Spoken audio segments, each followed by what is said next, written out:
What's going on, silencers, and welcome back to Satisfactory. Looks like we are slowly but surely getting there, a little bit at a time. And today is no exception. I've been working on some of the layouts, some of the factories and stuff, and we need to get into it more. So if you enjoy the content, you know exactly what to do. Thank you very much to my patrons for your present love and support. And without any further ado, my ugly mug off the screen, and we will get into it. Now we've got Project Assembly up there, which can't do anything with that. Can't change what it looks like. Project Assembly. I want this to be... Oh, no, that doesn't change anything. Okay. Where was we? We was doing things and stuff, and let's go this way. Very temporary aluminum setup. Very, very temporary. Over here, let's take a wander over this direction. I do have a road the whole way out here. I haven't done anything with it, really, but it does go out here. I actually use the roads as a guide for feeding some of the power, but honestly, that's really neither here nor there. Okay, so we still have to make a wire factory, a quick wire factory, a reinforced iron plate factory, cable, rotor, steel pipe, iron rod, smart plating, silica, AI limiter, crystal oscillator, let's see, rotor, steel pipe, iron rod, smart plating, silica, AI limiter, oscillator motor, computer, encased industrial beams, which we're going to use the encased industrial pipe alternate. We need to figure out the plastic and rubber, the turbo fuel, which doesn't need to be this packaged turbo fuel, but I can't remember why I picked that one. Reanimated SAM, versatile frameworks, automated wiring, modular engines, adaptive control units, homing rifle ammo, stators, high-speed connectors, packaged fuel, heavy modular frames, Nobilisk SAM fluctuator, liquid biofuel, smokeless powder, explosive rebar, circuit boards, rifle, ammo, heatsink, empty canisters, iron plate, iron rebar, compacted coal, which we actually did that one. And then we've got this alternate turbo heavy fuel. So there's our main factory over there. This is our... I don't remember what the hell I called it. But we wander in. We've got our elevator right here. Takes us up to our control floor, which I believe is just 2. Yeah, there we go. As you can see, there's not a shit ton of stuff out here right now. We've got our compacted coal setup over there. Our sulfuric acid over there. And there's supposed to be another line or two of coal and sulfur right there that we can turn into black powder. Is that what it's supposed to be? Black powder. Okay. Yeah, so, and we were going to do this one, the normal black powder recipe. Thing is, this is overkill by a lot. But I digress. We just called this the coal factory, even though it's sulfur and coal. Smokeless powder line. So we have a black powder line that'll be over there. And then smokeless powder is made with smokeless. Smokeless powder is made with black powder and heavy oil residue. It only uses 10 heavy oil residue per minute. So we need to be able to manufacture more than that. Follow me, camera guy. These over here are going to be our heavy turbo fuel refineries. We only, I think we only can use 4 per line. Yeah, so 50 heavy oil residue. One of those pipes right there, there's 2 or 3 of them. I think there's 2 of them. One of those can function on, or will carry 600 heavy oil residue, right? We don't currently make that much heavy oil residue, but we do need it. So I do have 2 pipes that are going to go this direction. We could probably finish that, get those hooked up, and we're also going to need, as I said before, with our smokeless powder, the smokeless powder needs 10 per minute. So we can run 20 of these. So 400 smokeless powder per minute. We can run 20 of these as long as we can get 400 black powder per minute. In order to get 400 black powder per minute, we need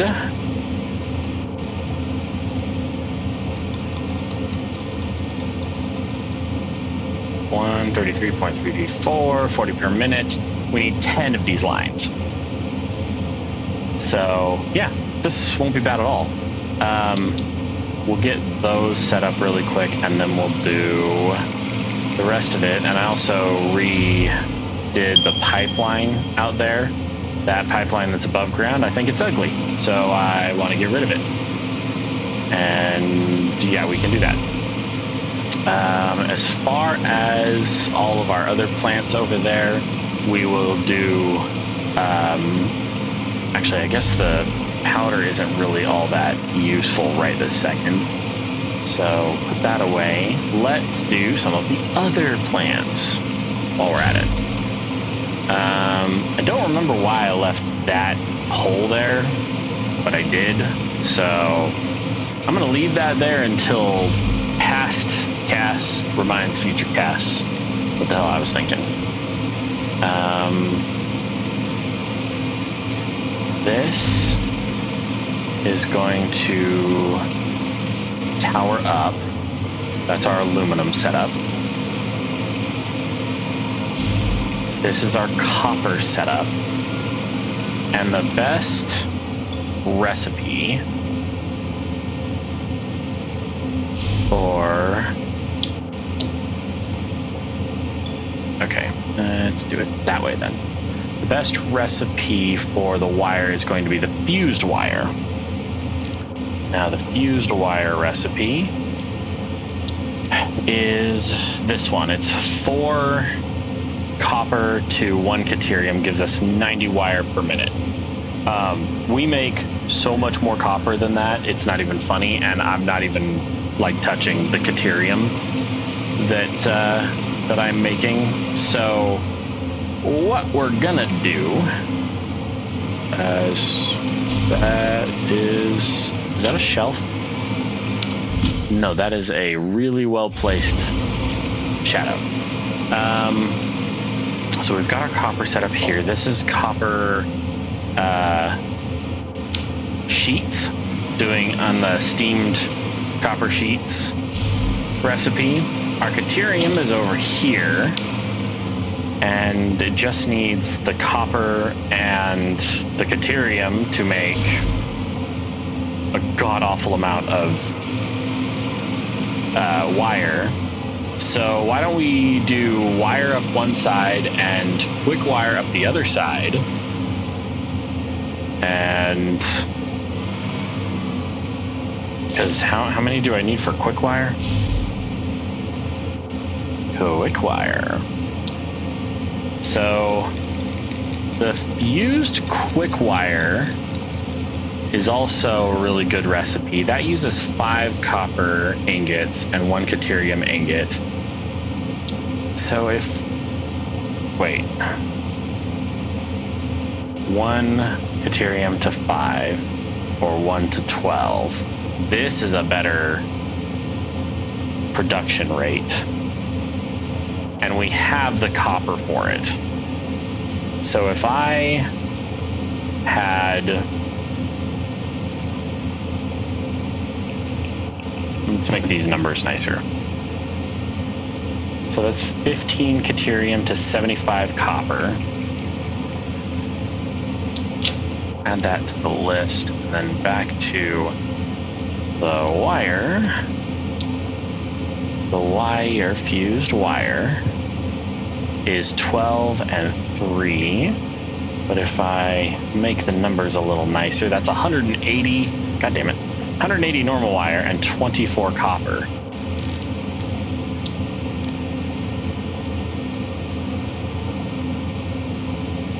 So 75 and 24 is 94. That is ugly numbers for inputs, but the outputs are going to be nice. So that's what we'll do. We will make a bunch of assemblers. Let's see. No. Grab this.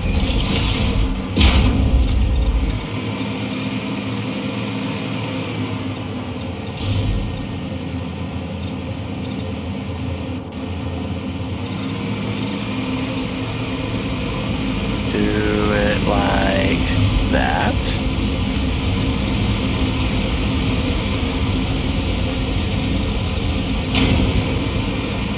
And right up to the front. I mean, I suppose we could hold it back a little bit, but there's no overhang right there, so do that. Then we gotta figure out how to feed the Caterium and stuff up. I've got to put more lights up. So each one of these lines, 60 Caterium per minute. 1, 2, 3, 4, 6, 12, 18, 24. That's 240 Caterium on each line. Is that's wrong. Hold up. 1, 2, 3, 4, 5, 6, 7, 8.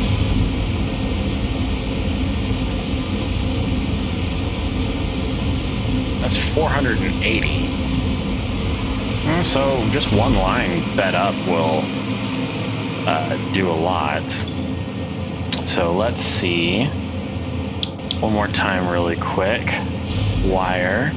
For the fused wire, we need 24 copper. For the fused quick wire, we need 75. So just to make sure I'm not doing my math horribly, that's, oh Jesus, yeah, I am doing my math wrong. So 480 divided by 99 is 4.84 systems. That doesn't sound right. Hold these while we 2, 3, 4. So we need Caterium to feed into these and spit out wire. So fused wire,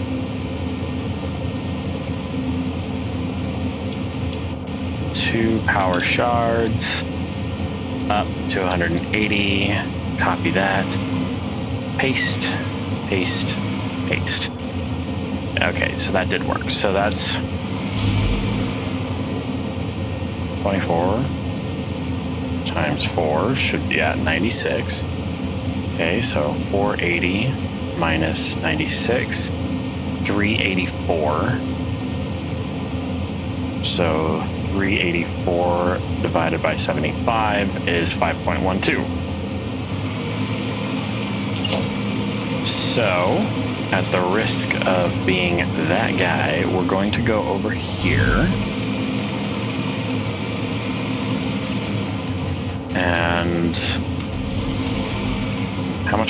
5.12, so we're going to do 6 of them.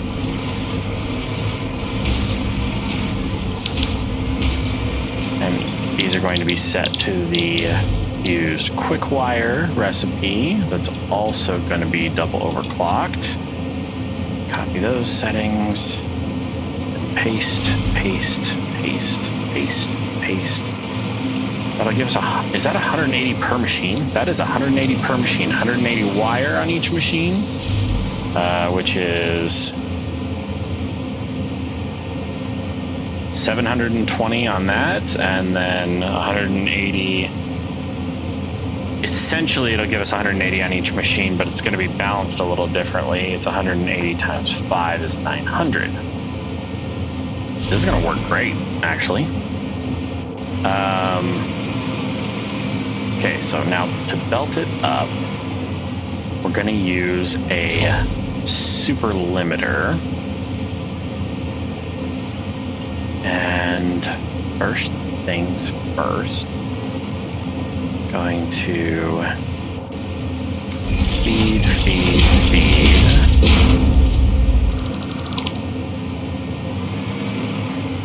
Yeah, that'll work.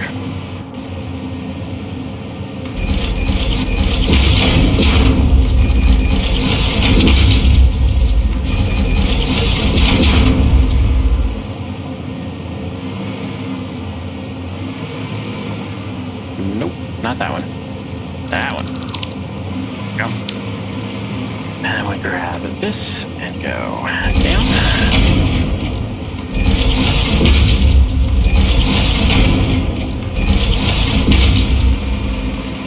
Then normal smart splitters for all of these inputs.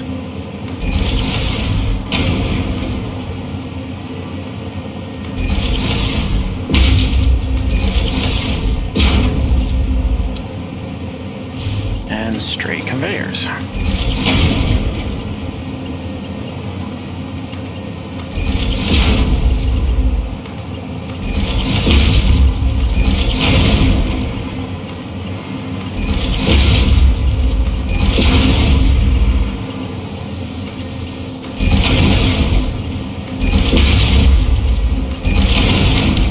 I'll leave the system to be scalable for right now.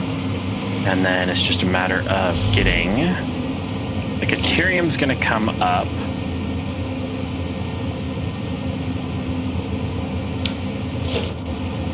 And split. How should I do this? Because I want to put the copper over here too. If the copper comes,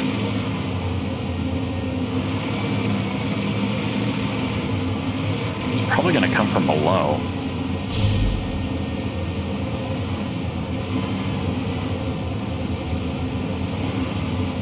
So, what's the best way to do that?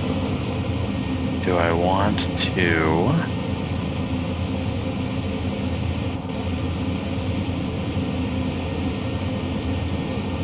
Yeah, I'll do that.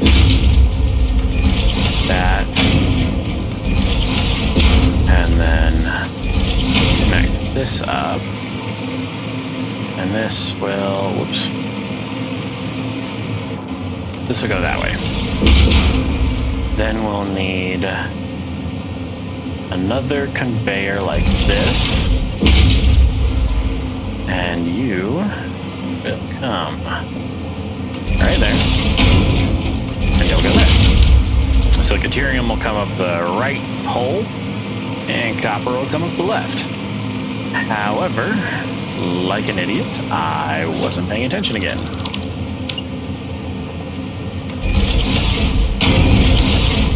So grab that, do this, and then there we go. Then if we do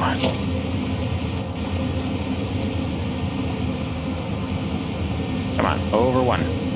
Fine. Nudge.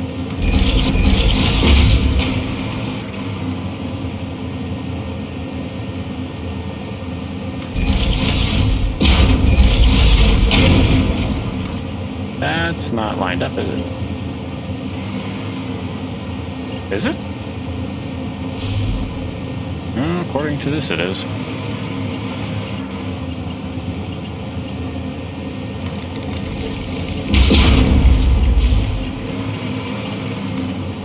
You come there, you go here. Then I have to set up the same thing on the other side, but first, here, overflow. Settings, copy and paste.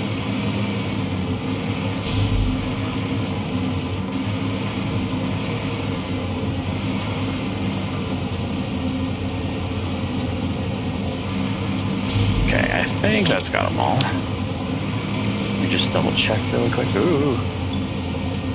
Overflow, overflow, overflow, overflow. Yep. Yep. Uh-huh. I think I already checked that one, but we're good. We're good there. Okay. Then, nope. This one.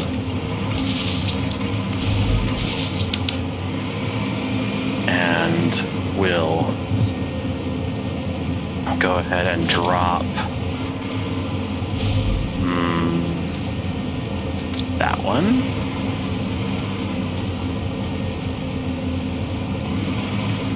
We'll put that there. Connect it up. These are good to go. They're just not connected to power currently. Let's do that really quick before I forget. There we go. No, sit down. Okay. So, which one was that? Wire, deuterium wire. Wire, quick wire. This is the wire. So, come here. We're gonna do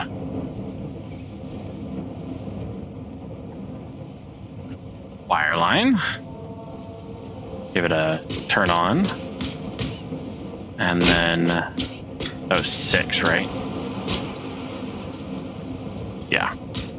So wire goes straight up and actually it doesn't go straight up. Wire goes that way a little. Then from there to there.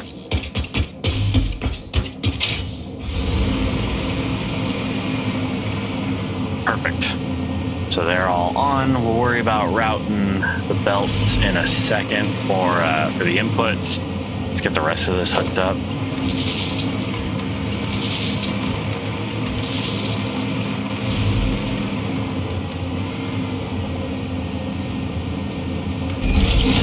There's that.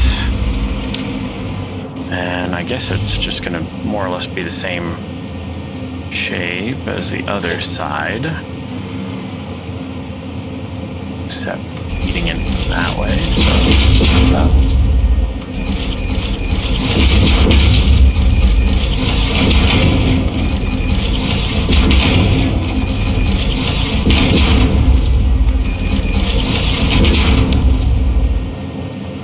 take that and that out of the equation. Nope, grab this.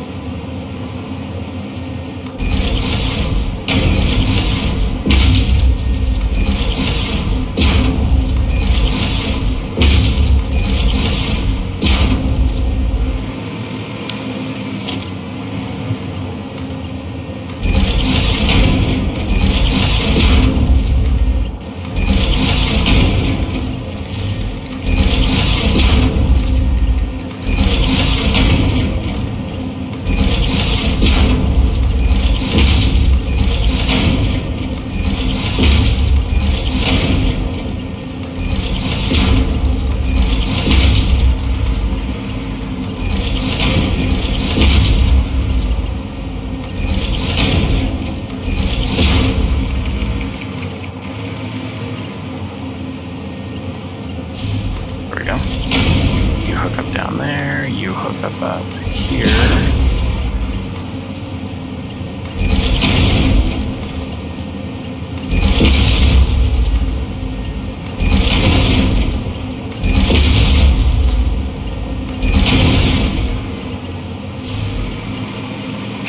Perfect. Now we just need to program them. They're going to overflow left. Copy those settings.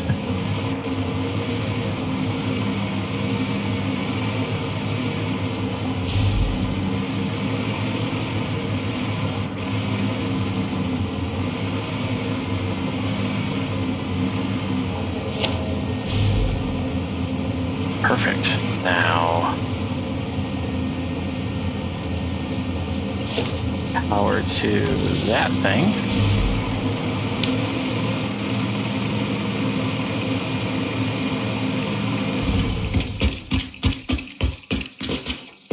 We can actually just hook this up first. Up there, over there, and then there. And decorations are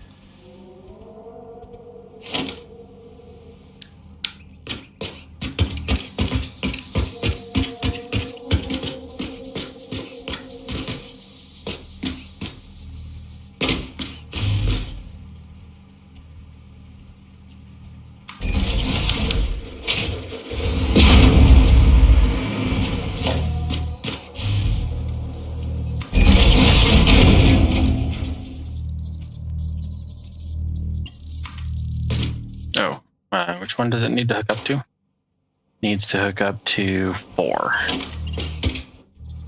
That would be that one.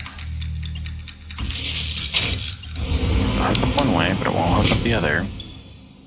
Light selection, ceiling light, do that one. So much better.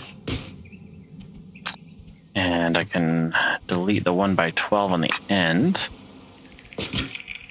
We've got wash lines 2 and 3. Wash, there we go. Turn that on. This is going to be quick wire line. Then it's just a matter of speeding everything up. So quick wire goes in on the left, and wire goes on the right.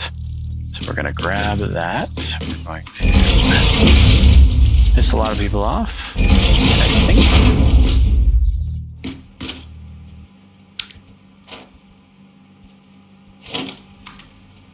Nope.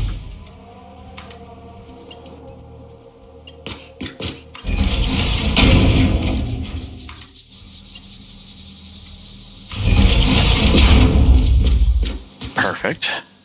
That'll feed both of those. Then we're just going to conveyor whole floor hole, whatever. Do that, which puts some Caterium on the line. Then we can drop down to logistics. In retrospect, logistics only needs to be 3 high next time, not 5, not 6. But I suppose it's still probably good to have. Okay, we're going to drop this down 1. Just turn this one around like that. Then that one. This. Grab this and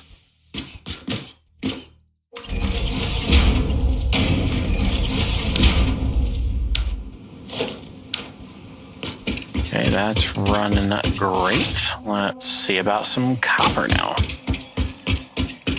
The hell is that? Oh, it's copper ore. And there's all my floor holes. Why do I have so many? Well, that's right, because I don't know how to count.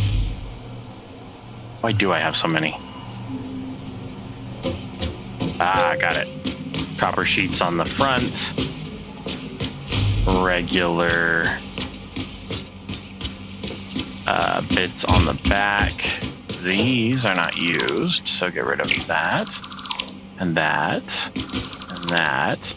That leaves us with one 1200 line and 408 on, or one 480 line. Is that right? Did I switch it up? 1, 2. 1, 2, 1, 2. Yeah, so it is 480 on each line. So we'll take the second hole. No comments from the peanut gallery, please.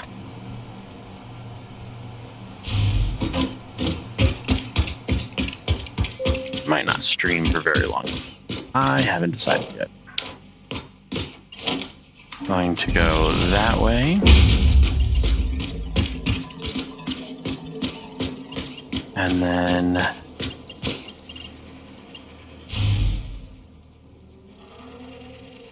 conveyor belt is too steep, my ass.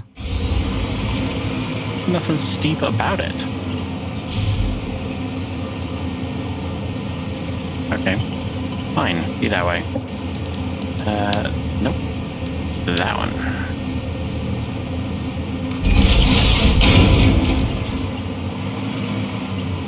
That.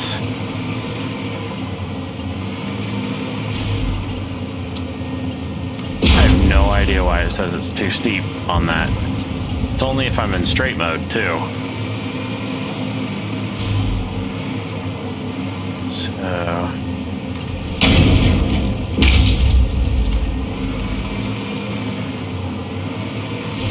get this down here and connect it up. And in theory, that should start the whole chain reaction. This doesn't go all the way up to the top. What is above me? Probably the wrong stuff. Yeah, I can't use that elevator anymore.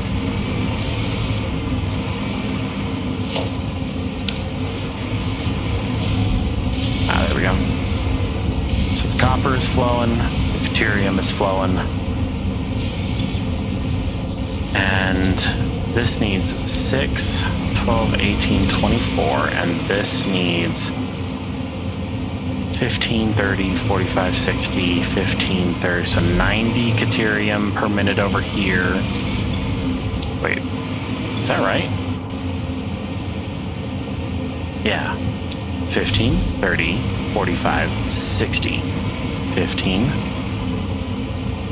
30. Why are you not?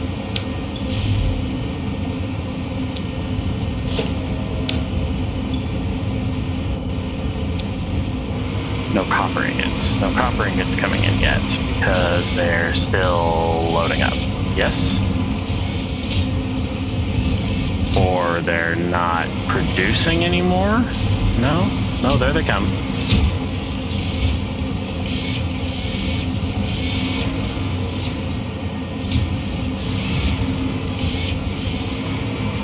It'll take them a second to build up.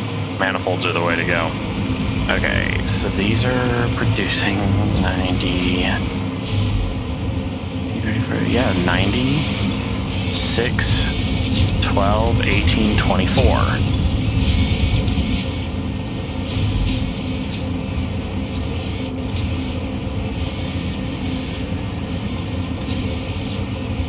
$114. I am not sending up enough deuterium on this line. So...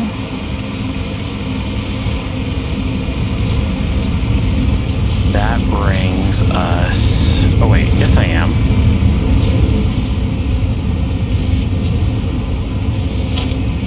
That's also something that I'm doing wrong. Actually, like that, let's do this the right way.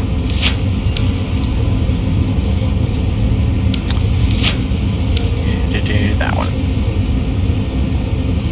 You are going to do the 780. You are going to do the 780. We're going to upgrade everything. Then you're going to do the same thing here. Up to 780. To 780. Upgrade. 780. 780. Upgrade.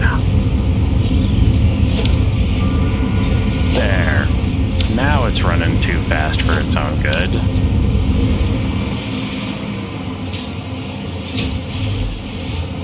There we go. Now, go over here and check really quick. 330 wire in all of those. That away. Quick wire starting to produce. And now we just need 2-dimensional depots, which I'm not low on Mercer spheres. I've got 6 here and 101 in storage. But I'm going to go down to the logistics level, or below the logistics level. Since we're getting wire and quick wire, we're going to grab those dimensional depots and repurpose them. Where's the bit? Over here.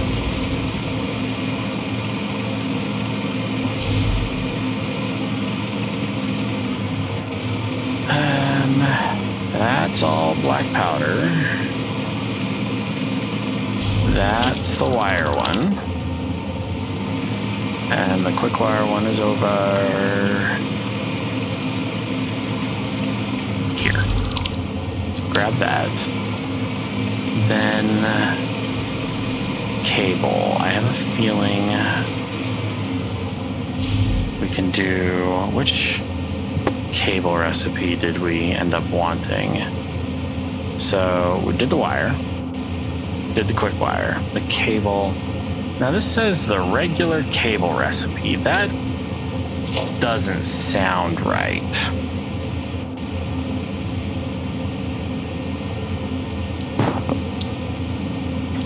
So the regular cable recipe is 2 to 1. So 2 wire to 1 cable. We're making a lot of wire and quick wire. So this is 9 to 20. So this is a little over a 200% return. This is 3 to 11. So that's actually not really a great one. But the insulated cable, rubber and wires, is kind of really good. I think there's also like a coated cable. Yeah, refinery. So it's 15 heavy oil, 37.5 wire for 67.5. So if we double it just to make it nice, it's 75 wire, 30 heavy oil, and 135 cable per minute. I honestly think that's the one to do. Which leads me to believe that we might need a couple of refineries just making heavy oil. Heavy oil residue. Making heavy oil residue at 40 per minute. We also get 2 polymer resin out of that, which we should be able to turn, let's see, into residual rubber with water and polymer resin, and residual plastic with water and polymer resin, and polyester fabric with water and polymer resin. We get 20 per minute. This uses 40 per minute. This uses 60 per minute. This uses 30 per minute. So just an extremely underclocked refinery would make some rubber and plastic for the cost of making some heavy oil residue.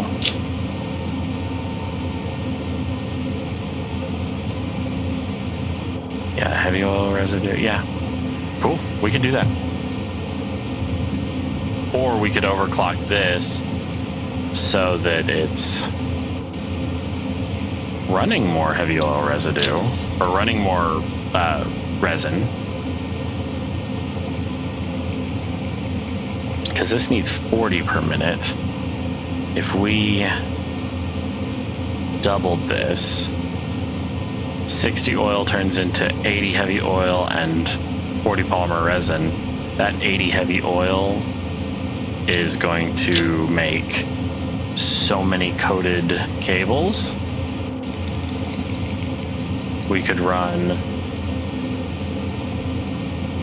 100, no, not 1,000, 133.334. That's 20 of the heavy oil go into here. We get 90 cables per minute and 50 wires. That sounds pretty good, actually. So we'll wait to finish the cables until, over here. We'll wait to finish the cables until we've got the petroleum set up properly. Petrol products.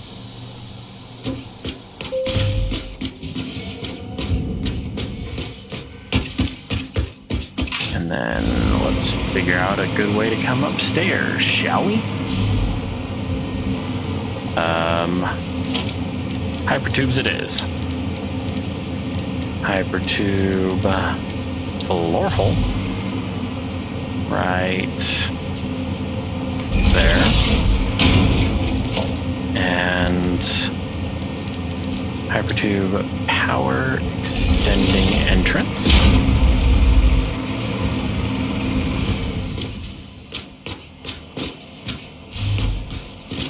Right over there. And then, nope, we will do a regular support, hypertube support like that.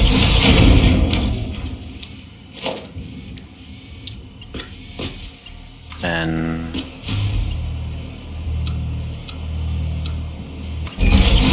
that,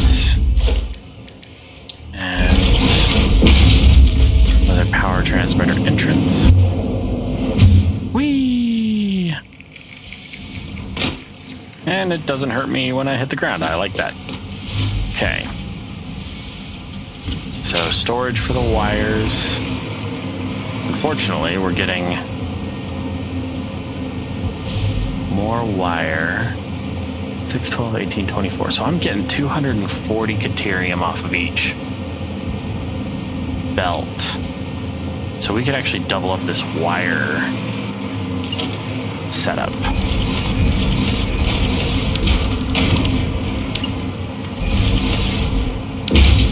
If I'm, putting them down right.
Connection I meant to make right there. So we'll tack that up real quick. Do that, and then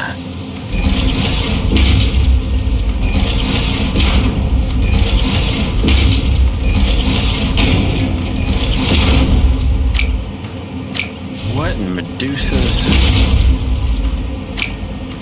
Okay, so there's that. We're going to copy the settings there. Nope. Copy the settings there. And then paste, paste, paste, paste.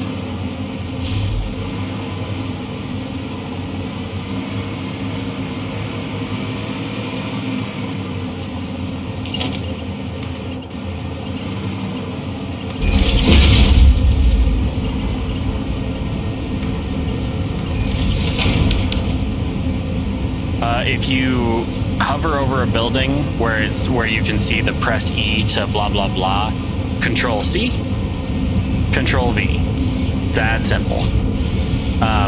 In my case, sometimes I have to tap it more than once before it says settings copied and then settings pasted. You can also, when you're inside of a building, hit the copy and paste buttons, but it's kind of annoying to jump in and out of them like that. By the way, welcome Alone XT. I've got these running 180 wire per minute, so we've got times 6, 1080. Half of those are going to go to storage, half of them are going to go for, what do you call it? The dimensional depot and getting sunk. The ones going to storage are going to be for feeding into the coded cable setup that we're going to have. So that's going to be this 1, 2, 3, 4. You guys are good to go there. And those will be for, I guess, crafting anything else that we have. Maybe I'll be a little more judicial about syncing the wire, because I think I'm going to end up needing the wire for like a ton of stuff. But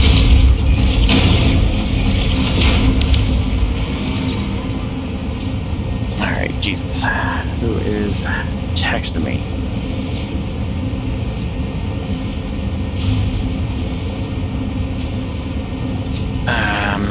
Let's see. So I want to separate off a portion of these, because that's 720 of them.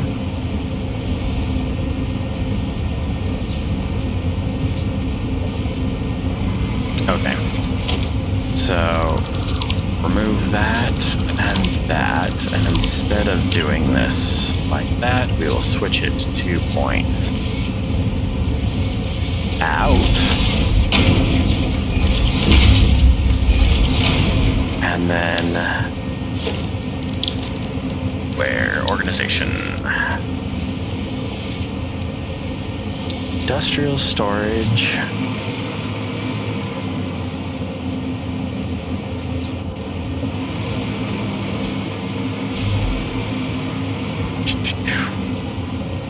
it'll be like that. There we go. Do that, and then dimensional depot on top, conveyor lift. Oh, that really yeah, thank you. Yeah, that was completely helpful. Industrial storage, do the input on that side, thank you. Like that. Then dimensional depot like that. Sync that up. And then you are going to go into a smart splitter, which we'll put right here, just because it lines up all sexy. We'll do that. Then we will set it to overflow to the left. Go like that, and then I think I have the awesome small sink. Yes, I do. And that will go there. And we'll hook it up with power to any one of you daisy chain bastards. And that way we'll get coupons when it starts filling. As you can tell, I've got a few of them. And that'll keep my dimensional depot stocked. I think I'm full on wire. I'm full on wire and quick wire, honestly. So, yes, Small Awesome Sync is a mod. I believe it's called Small Awesome Sync. And it also has this Awesome Sync terminal, which allows you to basically print out your coupons wherever you are. I highly recommend it. I have a lot of mods installed, like daisy chain everything, so I can hook up all of my machines to each other and not run as many power lines and things like that. Let's see, what other mods do I have? The customizable HUD one, the Universal Destroyer, the Dismantler, those are all great mods. Under production, we've got like the greenhouse so that we can grow the like barrel nuts and stuff. You can basically automate biomass with those. It's very, very, very slow, but it is worth it if you set up the system for it. I have the recipe maker and recipe editor so that if we find a recipe that's extremely unbalanced, we can fix it, especially for mods. That's a really good one to have. We've also got the portable miner collector, which is a really cheaty mod, but at the very beginning of the game, it's kind of nice because it'll just suck up all the little portable miners. The mega miners, those are nice because they have 7 outputs, and if you fully overclock them, aside from the fact that they take almost a gigawatt of energy when you fully overclock them, they output 8,400 items per minute. The big water extractor similarly works like the water extractor, but outputs 12, 24, 30, 40, 6,000. The oil extractor or the mega oil extractor has 9 outputs. The mega resource well extractors. I don't like to fuck with the balance of the game per se, but being able to extract more, I don't necessarily consider that cheating because it's just I have a lot of resources to work with. I've played through the game completely vanilla a couple of times, and so I'm screwing around with it now. With power, we've got like refined power. I still haven't built the alien power augmenter or nuclear power plants. Huh.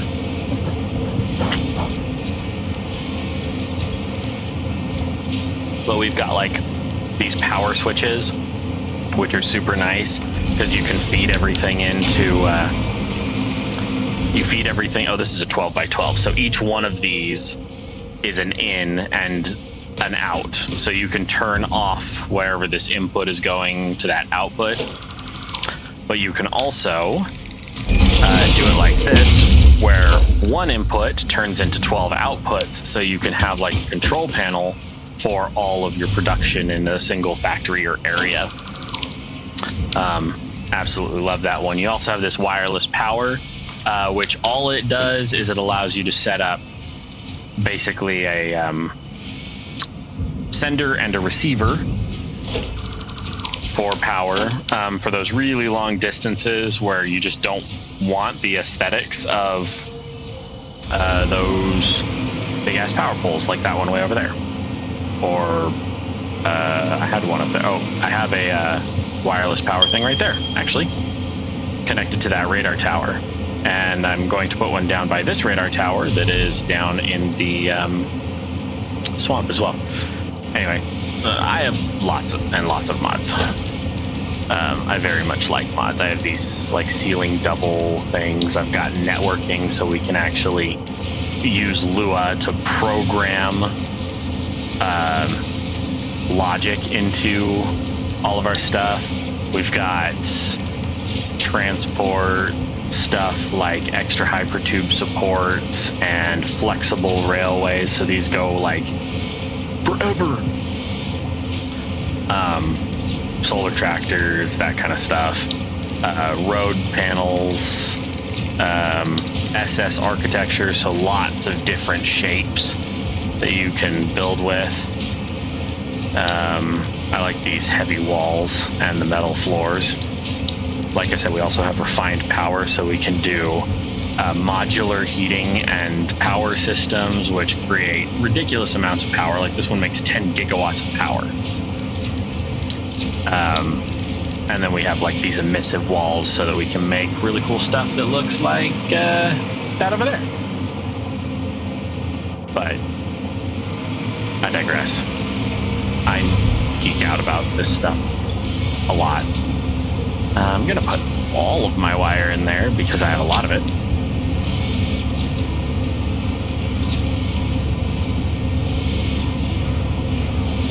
Yeah, the first couple of times I played through in vanilla, and then I downloaded just this one, the customizable HUD, just so I didn't have all this crap all over my screen all the time. And playing through on vanilla is a beautiful experience. It's very well balanced. There's no one right way to play and stuff, but I consider some of these mods, like the small awesome sync, to be more of like a vanilla plus, because it doesn't change anything. It just kind of modifies an existing behavior without unbalancing it. So, but more power to you. Do your first playthrough on vanilla. There's nothing as rewarding as finishing Project Assembly on vanilla.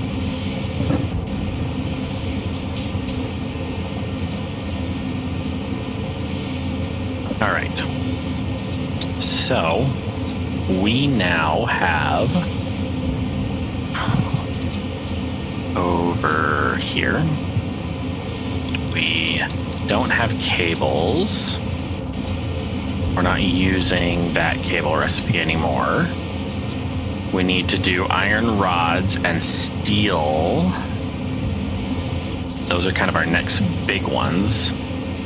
We also have to do the iron plate, and I want to do the coated iron plate recipe. Iron rebar, oh, for the rebar gun, that's right. Steel ingots. So we have an alternate recipe to use for that, and we should do that. I am going to put the steel foundry right next to the iron foundry. That just seems logical. So 1, 2, 3, 4, 5. This is where steel will start. Now let's figure out exactly how much we're gonna need. I still don't have the fastest belts, but I'm planning all of my builds based on the fastest belts.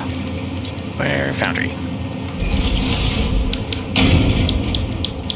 Alternate.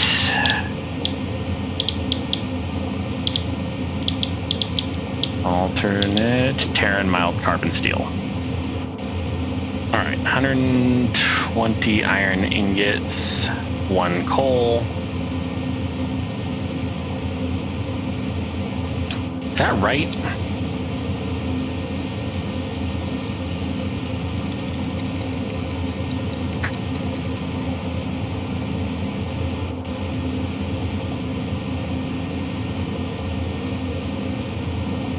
Okay. Oh, dude, the global rail system. So, I don't have the entire map unlocked, but if you, I don't know if you follow people on YouTube other than like people like myself. I mean, I suck at this game, but if you go to I Am Kibitz, he has a video about I want to say it was update 6 or 7, where he talks about the optimum rail line. If you don't want the input or you don't want the ideas, don't watch the video, because it's a perfect rail line. He didn't create it, but he uses it, and he explains it really well. But there is a perfect route around the entire map where you can loop a couple of different areas, and basically you don't have a resource node that's more than 250 meters away from the rail at any time. And it goes the whole way around the map, and it's not too steep. It requires you to build some supports and stuff, but with blueprints, that's nothing anymore. But it's really simple to set up, and if you double up on it and have trains going both directions, it's like 4 or 5 times as efficient. I haven't even really started with trains in this playthrough, because we've been kind of working on this, I don't know, it's sort of an industrial sector of a city. I don't even have like all the machines in the iron foundry. I have one line of 20 refiners right now that are running my iron setup.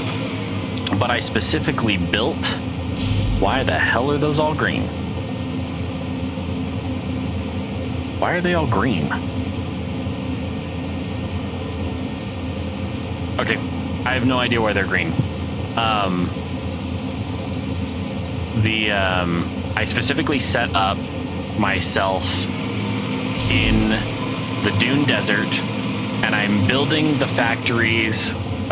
Which mods?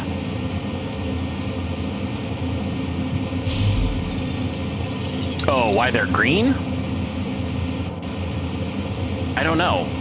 Because, like, I go over here, and those turn green. And then I go over here, and those turn green. I have no idea.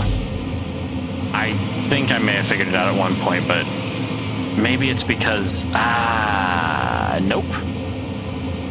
I have no idea. It doesn't really matter.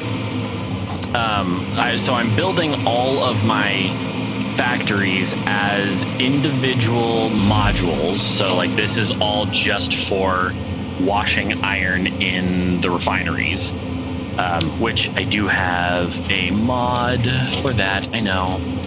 It's called Small Refinery. It basically turns the packager model into a refinery so that you can kind of cram them a little more. It costs the exact same as a normal refinery. It's just a smaller model. Anyway, so each cell, each individual factory is responsible for one, maybe two products, or a series of connected products. Like that over there is anything that involves coal, sulfur, so sulfuric acid, turbo fuel, that kind of stuff is all over there. That over there is our oil, our petroleum setup, because our first set of nodes is over there for oil. There's also, I think there's an oil node over there, and there is a ton of oil nodes on the other side of that mountain. Right there. And then not even to mention the blue crater, which is down here and has a ton of oil in it. And that's the swamp, which we don't go into, but I have a nice gun now, so we should be okay there. Anyway, so that's why I've built these the size that I did. So this has enough room to take care of all of the iron nodes in this biome. Why is there a Denium? What the fuck is Denium? I don't know what that is. It's definitely modded. I have no idea what that is. Anyway, let's figure this out. I thought 480. So, okay, I'll bite. 960, Jesus. Remove that. 720, and I believe my math is horrible. Yep, definitely horrible.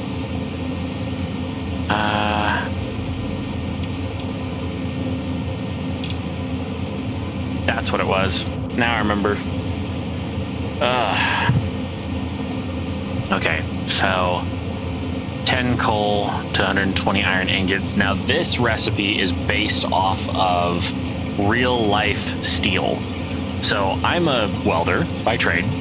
That's my day job. And no, I won't quit it because, well, this YouTube thing isn't that successful for me yet. So 1,200 steel ingots. Here's how I did the math. Sorry, I'm kind of jumping back and forth. Here's how I did the math. So normal steel by weight or volume, high carbon steel, is about 2.2 to 0.4% carbon. Mild steel, which is typically what I work in, is about 0.24% carbon. The stuff that I've been welding on recently. If you go 10 times that amount of carbon, you get cast iron. It's really hard, it's really brittle, but it's really great for cooking. Makes a bitchin' pan. I love them. But Anyway, so what I did, math-wise, was figure out that the iron ore, this is not really important, but the highest concentration of iron in iron ore is in magnetite ore, and it's about 60%. So one clump of ore, let's call that a kilo of ore, should be 0.6 kilos of iron if it's magnetite. We're just going to assume that it is. We have to assume a couple of things, but we assume that it's magnetite. If that's the case, then 120 iron ingots, that comes out of, let's see, that comes out of 4, 8, 12, 16, 20, 2,000 kilos of ore. 2,000? 200 kilos of ore make 120 iron ingots. Steel and iron are pretty much a 1-to-1. You're just adding a little bit of carbon. I couldn't get the ratios to actually work properly, so I had to go with 1 coal per 120 iron ingots. That would technically make cast iron, because coal, bituminous coal, is 20 to 67% carbon by volume, or by weight, by weight. So 4 coal should be roughly 2.4 kilos of carbon. So 2.4 kilos to 120 kilos of iron.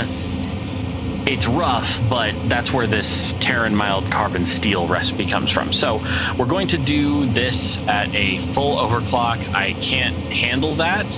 I only have belts that go up to about 960, but here's where we are. So let's do this really quick. Clear out a little bit. Let's put our disassembly lock on. And yep, filter, there we go. There's our Caterium line.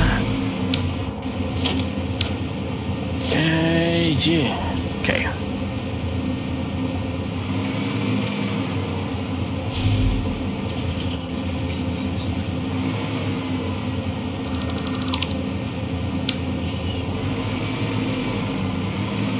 And then get rid of you. Now, if one foundry can handle 1,200 iron in, I think we're doing pretty solid, honestly. That's a little excessive. I'd rather have it be a slightly smaller number, but I won't argue with the recipe. Okay, so we're gonna go down to not that one, this one, metal foundations. I like these. I think they're pretty. And we're going to zoop right over there. Now, that iron, unfortunately I have all of the iron going out the other side of the building, so we're just gonna have to wing it a little bit. That's fine though, I think, because we can do some artsy fartsy stuff. I suck at all of that, but we're gonna do it. Nope, go away. Okay, you go there. Zoop the hell out of you. What is that line? That line is my old iron ore line, which is no longer being used. Get rid of you. Okay, perfect. And then we want to figure out the walls, or at least this back wall really quick. And this is a metal foundry, so if we do that, what do we think? If we are putting a foundry down, foundry is about 2 1/4 walls tall. It's gonna have to feed out like that. I'm going to future-proof for 10 of these. 1, 2, 3, 4, 5, 6, 7, 8, 9, 10. Okay. Then this one is going to be the alternate Terran mild copper, or mild steel. We're going to overclock that one. We'll copy, paste, paste, paste, paste, paste, paste, paste, paste, paste, and that probably cost me almost all of my shards. Where are they? Which way did he go? Nope. Can I get your feedback on an idea? Absolutely. I have most of the train already set up. I want to bring all resources unprocessed to a central station. That goes inside of a 30-30 very tall building. Okay, so is this central... Sorry. I will ask a few questions. Do not feel the need to answer them. Is this central station where the processing is or where the routing is? So are you going to unload them all into this 30 by 30 building and then process them there, or are you going to route them into other trains to go to other processing stations? Because I've done the mega factory before where everything comes to one building. I really wish that I had been doing YouTube at the time, but when I first played this game, I built a spaceship in the desert.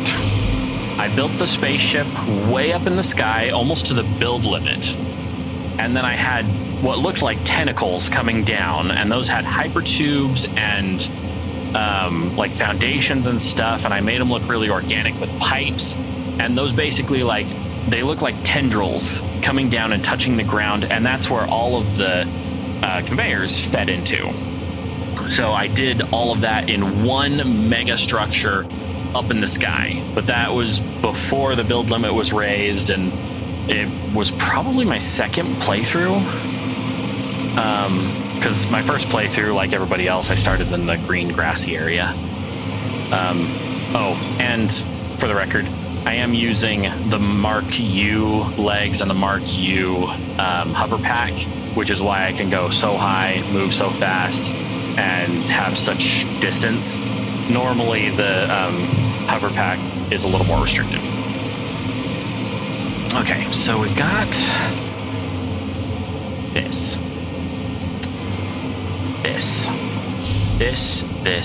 This. We're gonna do...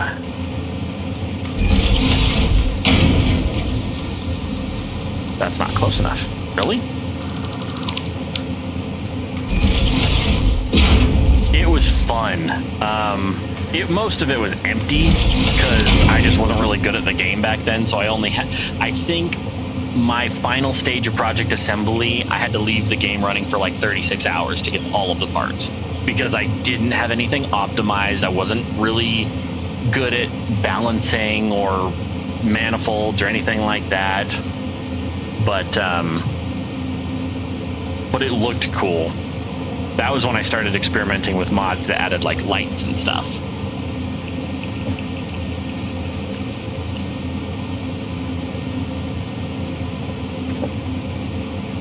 Okay, so that's going to be our first in. Let's hook these all up.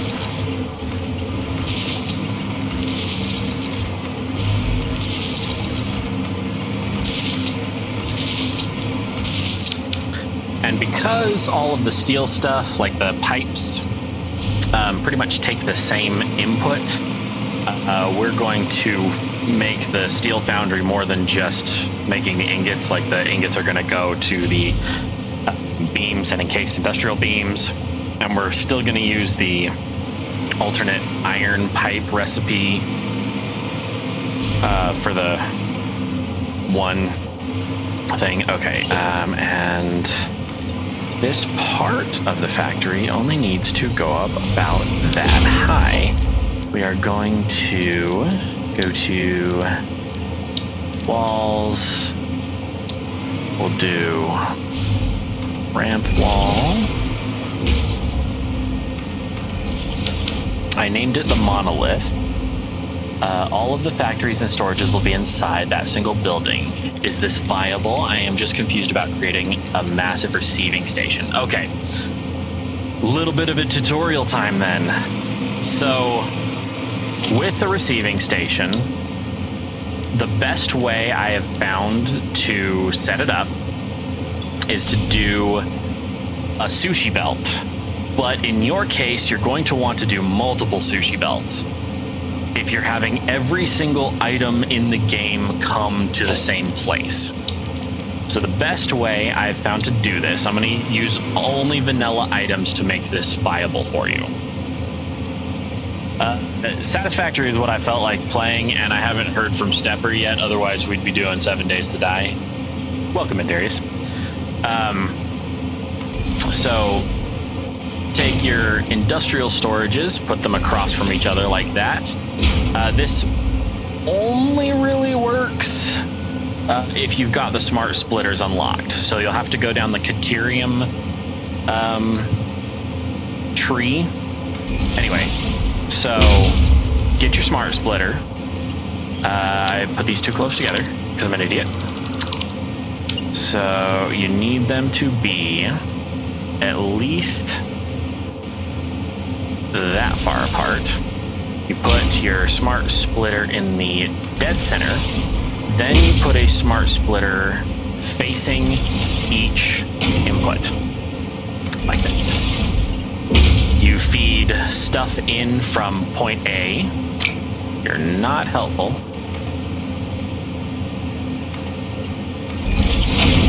And then it goes left and right. And then it goes in like that.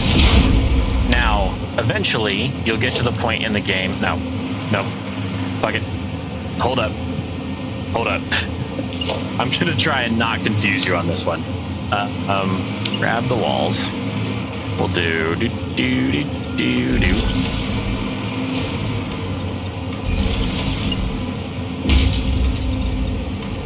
No, I don't want that many. You cow. And this is, as you can probably tell, infinitely scalable. So you've got this set up and conveyor hole there and conveyor hole there.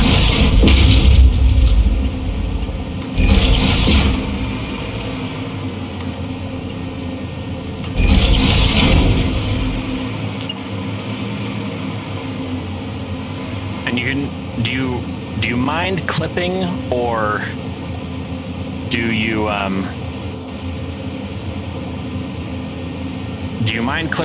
you want to stick with like normal, sexy, no clipping? Okay, so if you have tons of space, this setup will work perfectly for you. And depending on how you want to set it up, you can route things into and out of it before you ever consider a smart sink or anything like that.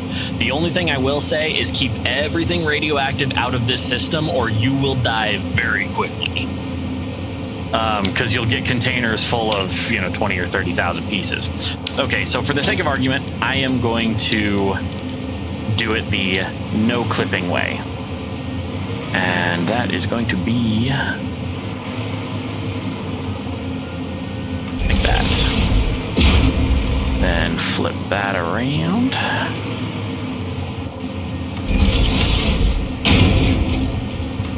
And by no clipping, I mean I'm not going through like floor panels and stuff. I don't care about the soft or the yellow glow. That doesn't affect me.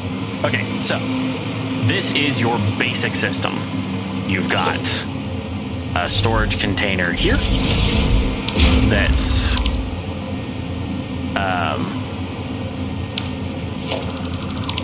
Am I still streaming? Yes, I am. OBS is like, you're out of storage space. No, I'm not. Shut up.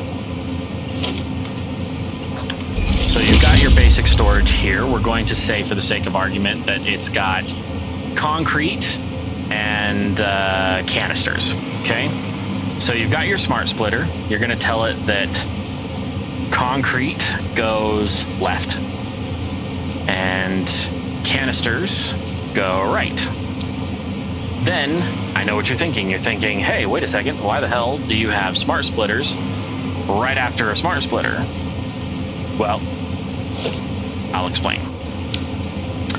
Now we're going to put a merger on top. Doesn't really matter how many spots, but I like to usually go at least one up.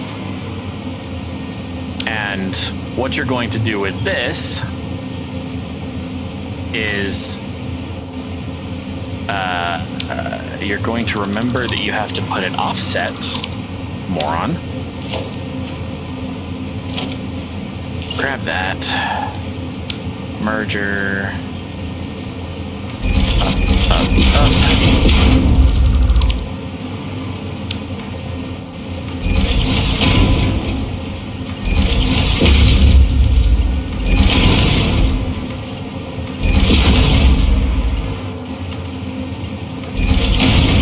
Okay, so this one says to the left goes concrete. So we're going to set this one to go concrete only.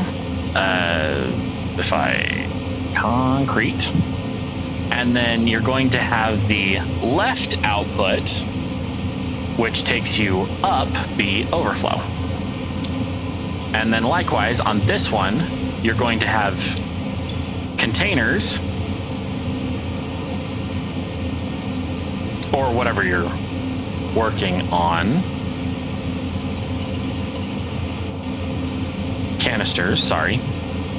Canisters, and then overflow. This is really nice if you put it in a blueprint, by the way, at least like half of it. So your wonderful items come in one side here, and we're going to do a couple of those, and some plastic. So all this stuff is going through. The plastic has nowhere to go because I'm an idiot again.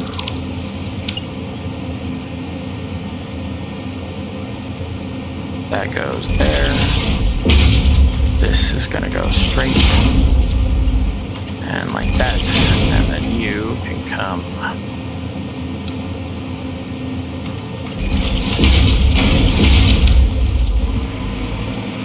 Okay, so the plastic has nowhere to go, so it's gonna take from the bottom of the canister first. The plastic is obviously not filtered out, but if you look at your storage, we've got concrete over here, canisters over here. Now, if you want to make it kind of sexy, put a single conveyor on it, and it'll spit out a canister. The container screens, that's a mod. So, don't pay attention to that. Pay no attention to the man behind the curtain. And then, let's see, architecture, this one, wait, what? Yeah. So you can do glass floors so you can see everything going. And now you see how the concrete's going forward. It's very important on this one. You don't set it to any, you set it on any undefined.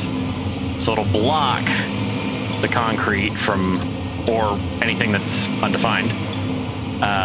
By that splitter, it'll block it from going forward. So we can drop those canisters, we can drop that concrete, drop those, and that, and that, and that. So it's filtering out the items that it needs. Basically, if you tile this system, you will you'll have storage containers on the left and right that are chock full of all kinds of stuff. With the recent updates of the game, one thing that you can do to improve upon this system, instead of having it be quite so tight here, we're going to grab that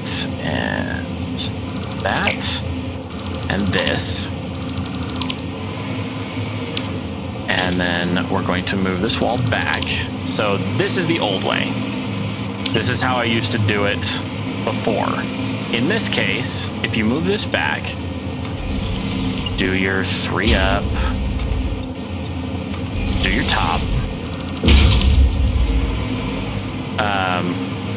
Actually, take that back. Do 4 up, do your top.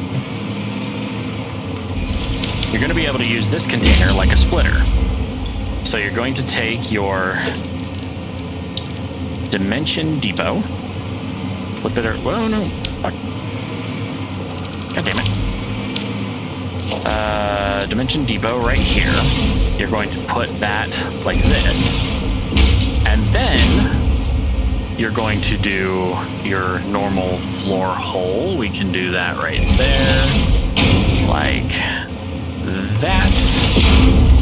Feed into it. Grab our normal container.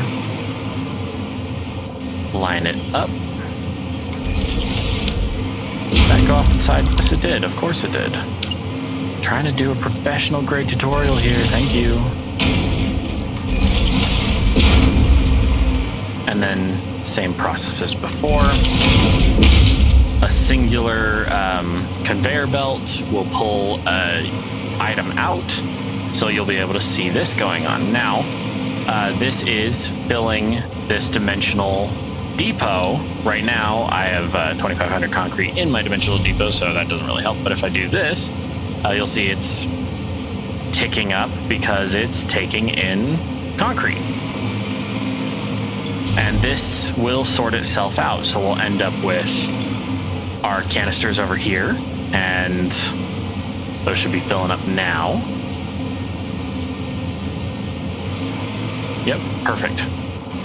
And then let's just say all of a sudden this was full. So we're going to grab all that, take, and then we're going to put it back, sort, concrete, take all of those. Once the container is full, it'll back up to this splitter, which then goes up to this merger line and then feeds to the end. And this is where you would want to put a smart sink. The normal awesome sink would be just fine, but you'll basically set it up at the end so that anything that's overflowing from your system will go in there. Now here's the tricky part. If you have every single item in the game coming into the same location, you're going to want multiple rows of storages like this. And I would recommend the building be like multiple hallways or multiple levels. Multiple levels is harder because this is a very vertical build. Not impossible, but you can definitely do it. What I would recommend though is the basics. That you have one hallway that is just everything you need to build the basics. So like a constructor needs cables and reinforced plates. An assembler needs rotors, reinforced plates, and cables. So you're seeing a pattern here. You're gonna always have to have rotors, cables, and reinforced plates. You get to the smelters, you're always gonna need some rods and wire. And then you get into the foundries, you're going to need some modular frames. So you'll want a hallway that's just dedicated storages of those items until you get to the point where you have a lot of Mercer spheres available. You won't be able to make as many dimensional depots. So plan on having them, but plan on never getting them, or prepare for never getting them. Plan on having them, but prepare for never getting them. So build this setup, leave this space blank right there, and actually you'll leave that off too, otherwise it won't connect. Build this setup over here for all your items. In my case, I like to do it for all of the belting items. So if you go into logistics, you need iron plates, reinforced plates, steel beams, encased industrial beams, and then alloyclad aluminum plates, and then I believe you need time crystals for the 6th one, though don't quote me on that. I think I have the flex belts unlocked. Hold on. Yeah, the flex belts need Thixonium and time crystals, which very end game, but you'll want all of those items on one wall. So I would go concrete, and then, because all of these foundations take concrete, so concrete, iron plates, reinforced plates, industrial beams, encased industrial beams, or steel beams, encased industrial beams, and then Thixonium and time crystals. I would have all of that on one side in one hallway. And then things like, what do you always want to build? You always want to be able to build your power network. So you'll always want wire and quick wire and some high-speed connectors and things like that. You'll always need computers and heavy modular frames. You'll want one that stores specifically your fuel for your jetpack. And apparently I already have all the fuel in the world in this thing. Oh yeah, I have 500 packaged fuel. But you'll want one for crystal oscillators. You'll want one for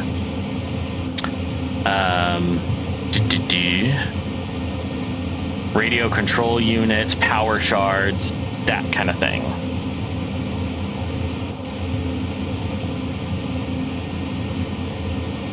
Oh, so for ores, coals, like ores, coal, sulfur, minerals, things like that, unprocessed, I would not put them into a system like this. This is more of a, once you have them in a workable format, you would build this system out.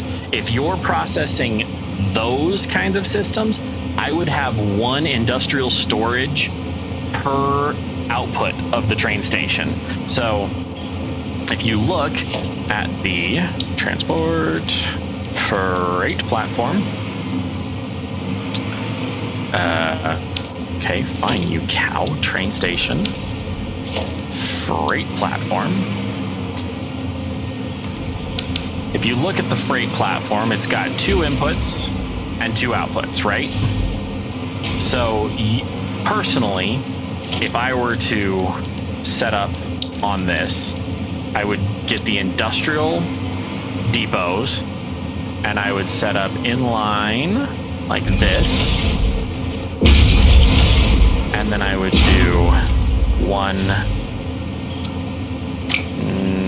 not like that, flip it around, you cow, one like that, and then one straight out. Now this will give you the most throughput, because you can transfer, I believe it's 1, 2, 3, 4, 5, 6, 7, 8, 2, 3, 4, 5, 6, so 8, 16, 24, 32, 40, 48. So 4,800 items can come out of this at a moment's notice. I would have them go into containers like this. And then if you needed more containers,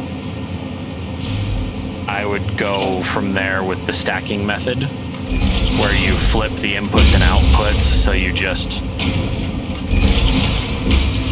connect them all up like that. And right there you've got 5, 10, 50, 144 slots. And that's 144 times 100, so that's 14,400 slots to bring your input into. That's how I would do your raw resources.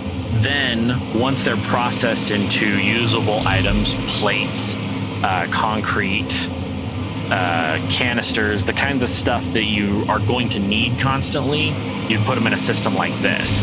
On the right is without dimensional storage, on the left is for the possibility of dimensional storage. But I hope that answers your question.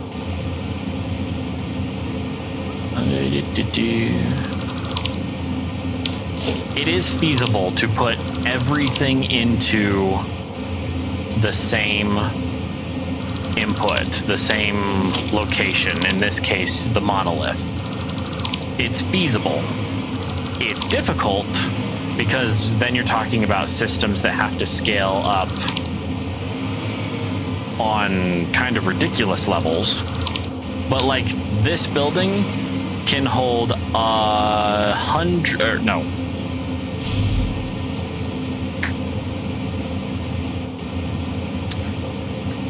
can hold 720 refineries.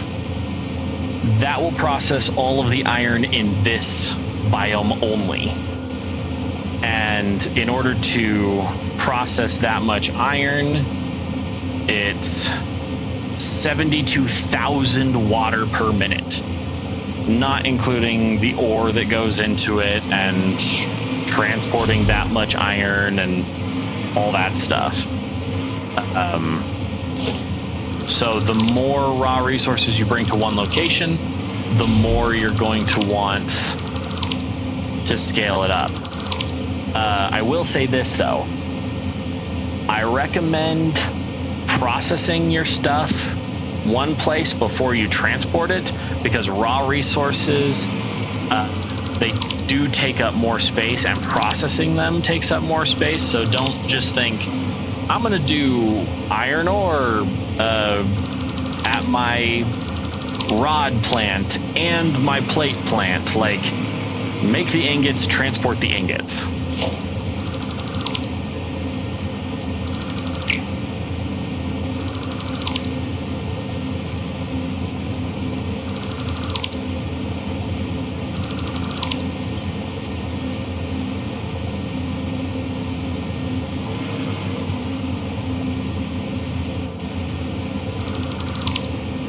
I hope that was helpful.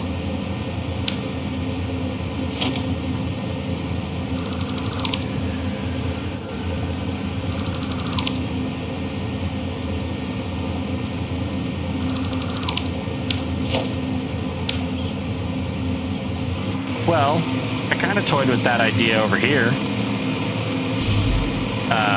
This is my coal and sulfur plant.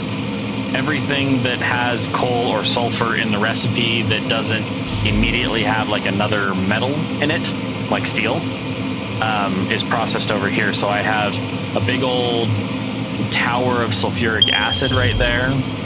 Behind this wall is my compacted coal. Over here is my turbo fuel. I'm gonna put my gunpowder right there when I'm done. I've got my sulfur coming in over there. I've got 3 coal nodes underneath this, and this tower isn't really functional. It's actually hollow, but I was trying to make it pretty, trying to make it look a little more futuristic. And yeah, you could feasibly have everything in a skyscraper. Yeah. Unprocessed resources are just a waste of transport. Granted, if you have like a train that's whole thing, like a big ass long train, that's whole thing is just carts of iron and bauxite and stuff to processing centers, that's fine. But if you're wanting a lot of iron in one place, make the ingots first.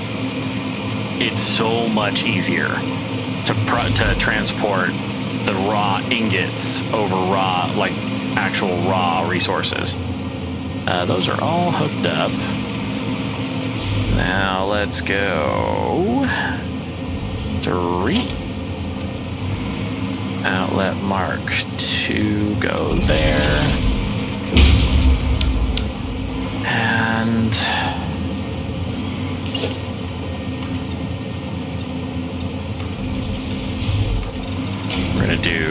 control for the foundry in a kind of hidden away manner. Nope, wrong one. Go here. Walls.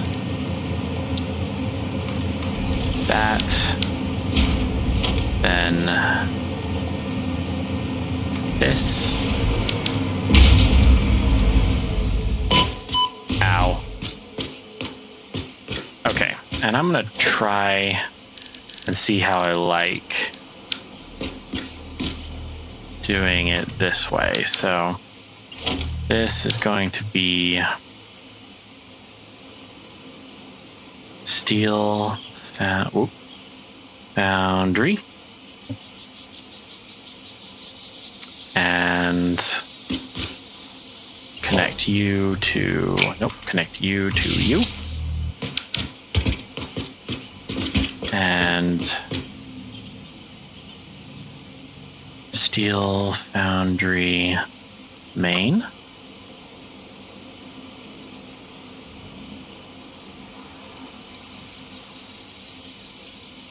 Lights,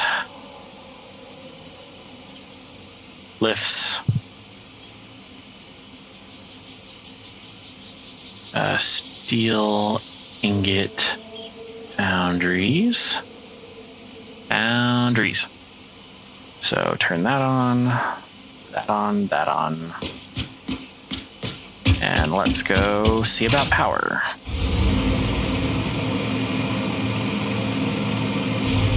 Whee!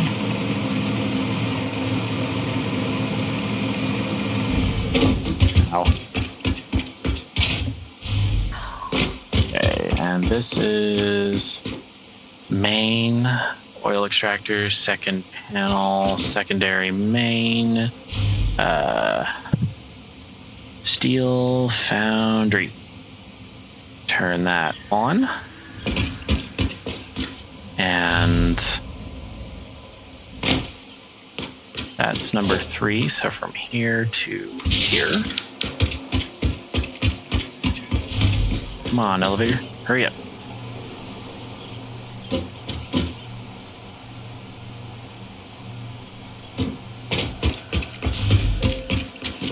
And then wireless here. You up to 3, and this is steel foundry in main, and this is going to be connected to steel foundry. And then if we close it and open it back up, it will update that there is plenty of power left. And I'll see how I like that. I might not, haven't decided. I like the idea of not having to run the power cables all over the place because it's starting to look like a freaking spiderweb here.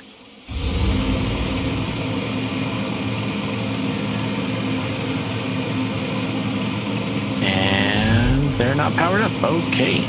That's because I didn't connect them up. That would be why. Dum-dum. Okay. So here's that. Gonna go like that. Grab one of you. And go. No. That goes here. Connect up there. And then connect up there. Perfect. And it's powered up, and I can seriously double that output. I don't think they make belts that fast. We're good. So we will grab side door. Nope.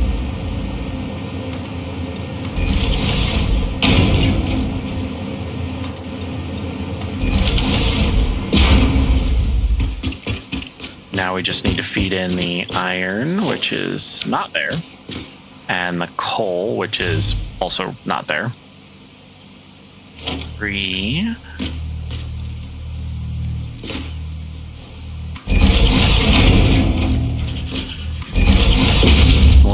this a slightly different way. So,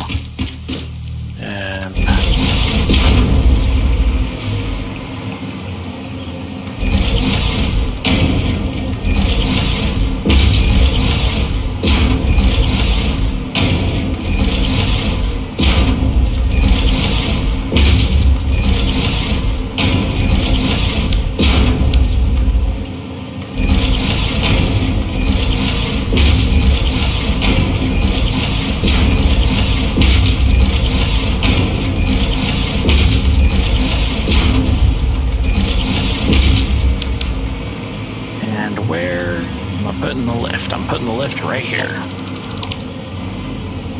Oh, that's over the pit.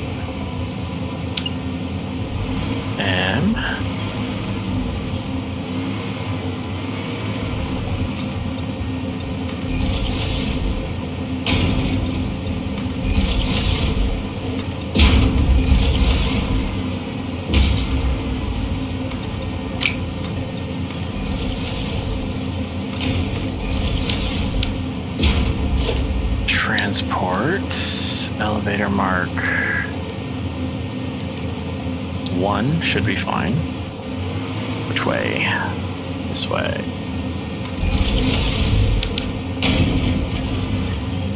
Yes, slowly but surely the progress down here is going well. I've managed to clear out some of these machines, and once I can feed their inputs up to the top, we should be doing considerably better.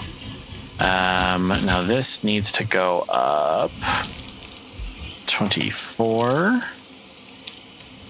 Yes. Then logistics and ground lure. Turn off the elevator music. Remove the railings. And then power. Fly up really quick. Oh, that's right, I gotta go through here. Double. So 1,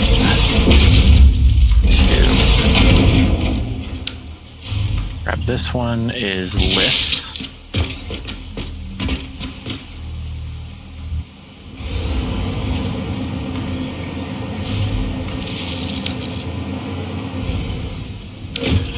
And up to ground floor. Yay! Elevator works.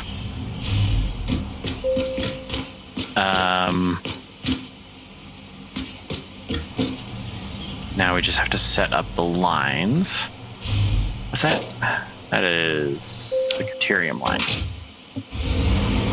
I can work with that, that's fine. So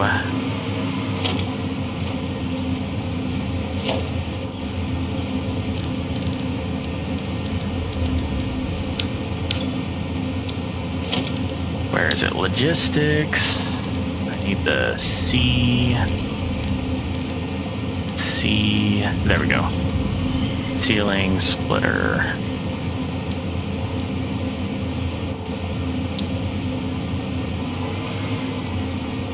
Alright, so the ceiling splitter breaks it into 3. But if I just do it like this.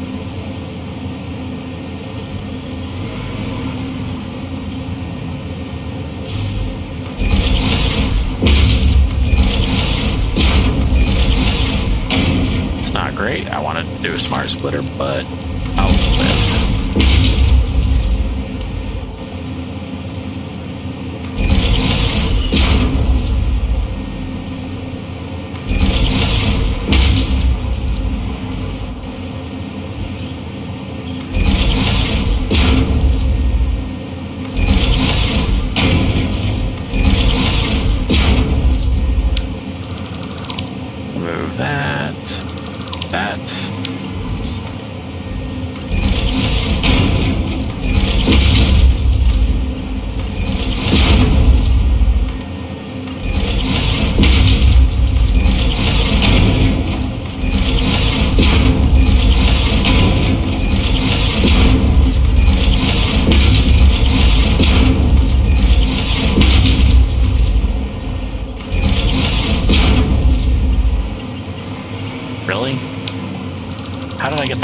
one off.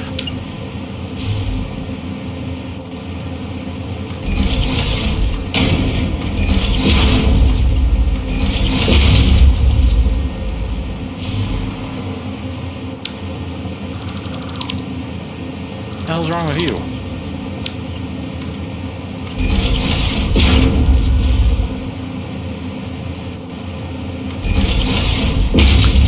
Okay, wrong inputs, that's fine.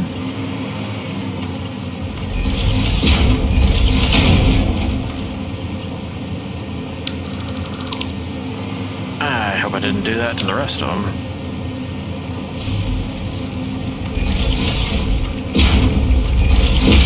Probably means I did. No, we're good. At least on these.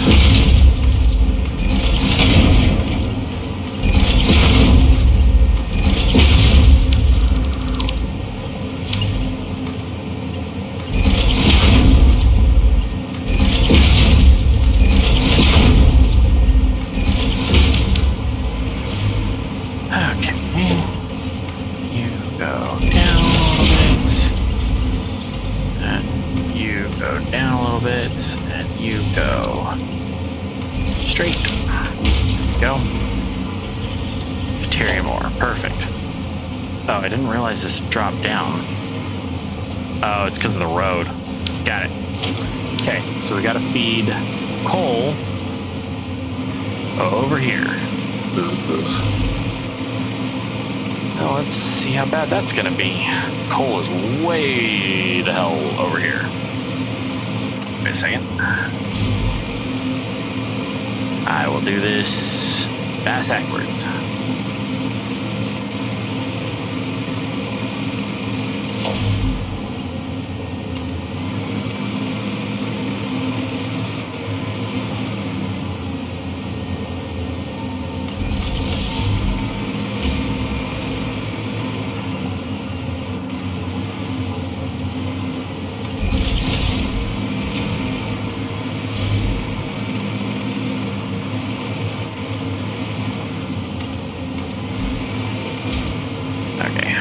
Like this, we're gonna do this the long way.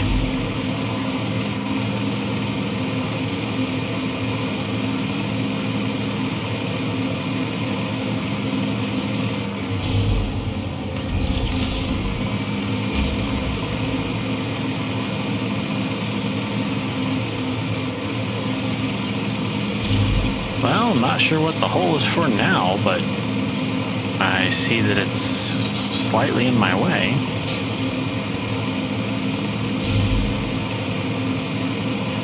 Seriously, what the hell did I make this thing for?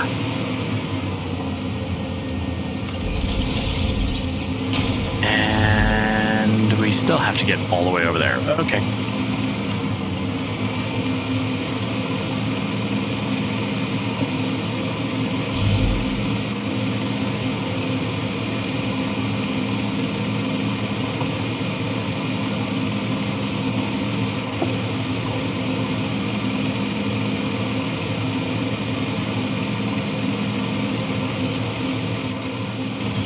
I gotta be careful when I look down holding one of these belts, because it lags like crazy because it's trying to connect across the world.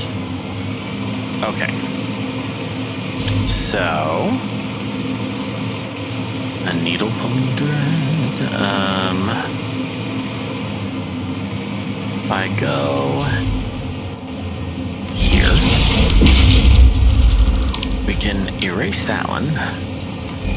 Connect up like that, and there goes coal. Now I just have to clean up my mess over here. This doesn't connect up to one of the ones I'm using currently, does it?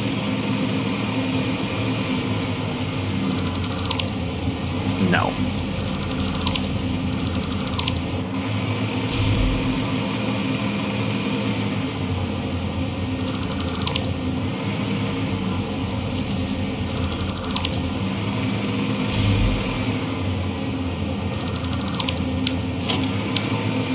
Oh, and those are the mega miners, by the way. Like I said, they have 7 outputs. They're expensive. They are 50 fuse modular frames, 50 supercomputers, 6 miners, 30 turbo motors, and 50 cooling units, or 25 cooling units. They're very expensive. That's why I've been sinking stuff into the Awesome Sink, because I've been buying those parts.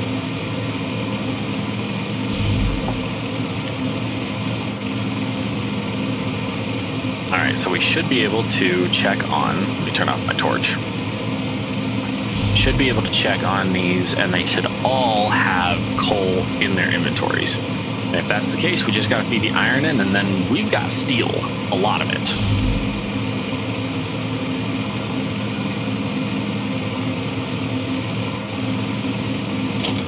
Yep. There we go. It's got the steel coming. Now, right here, I'm gonna grab that.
Alright, now we have our little walkway to get over to steel, or iron. Okay, and these iron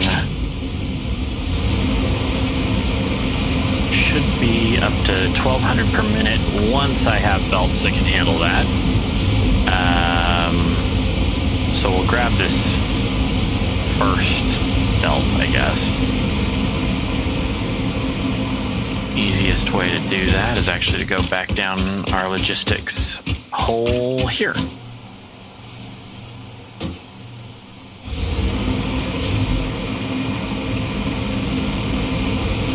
Is that it? Indeed it is. So we grab this, flip it around.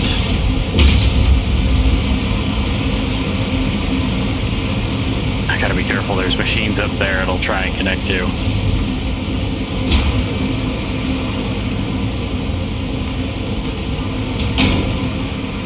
Output multiplied by 7. If you overclock them, yes. If you overclock them, then yes, you can get up to 8,400 items per minute out of those single miners. Sorry, and to your question. The hell's that? What is that? Oh, that's my old ore. That's right, I need to redo that miner.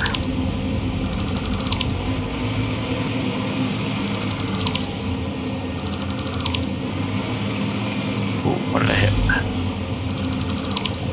That's...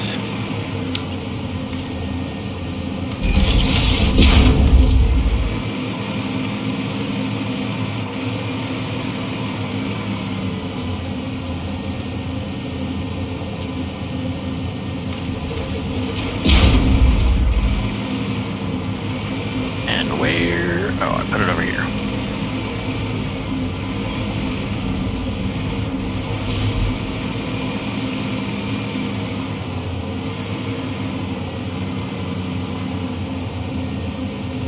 Right there.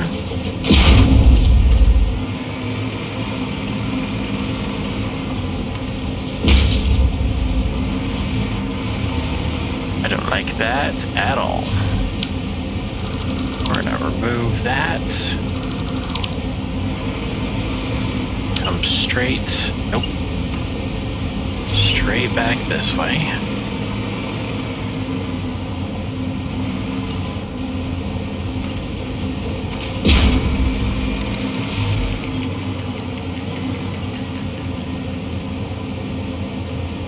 Seriously, it's too long by like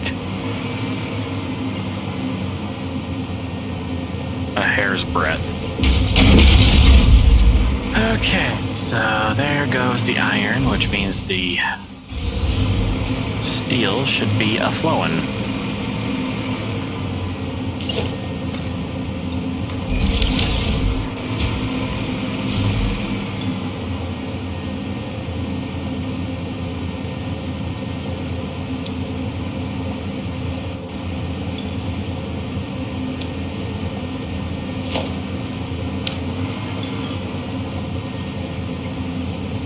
Oh. So there's a problem. The problem being, iron can't stack to 120. I can fix that. Mods, stack resizer. 1,000. 500, 500, 200, no.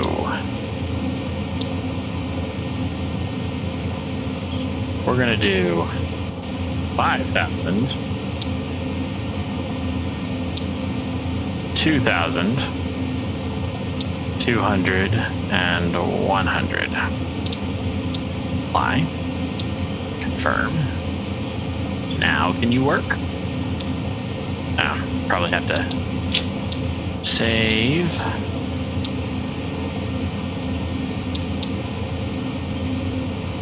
Yes. And load.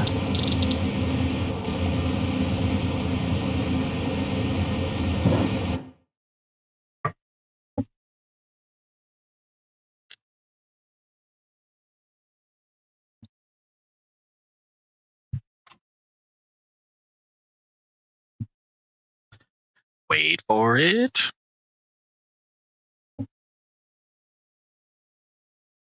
You know, the really bad part about streaming, especially as long as I do, is I usually sit down with dinner, but I don't like to eat on stream because I don't like the distraction, and I don't like. So I've got pizza sitting next to me.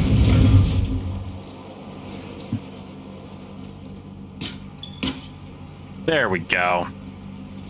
Sort out that, hey, look at that. My inventory is considerably easier to deal with. I also just about cleared the damn thing out. Holy crap. So that also should have affected my dimensional depot. So now I can hold 25,000 of some of the big stuff, 10,000 of some of the little stuff. Looks like Mercer spheres are up to 500. Yeah, explosive rebar up to 1,000. Screws, screws. I hate screws. My recommendation to you, Alone XT, is if you can find the recipes that allow you to never use a screw again, do it. Screws are the worst. They are the thing that will slow down your factory almost to a halt. Okay, so 120 steel ingots doing their thing. I have a feeling steel only stacks to 200.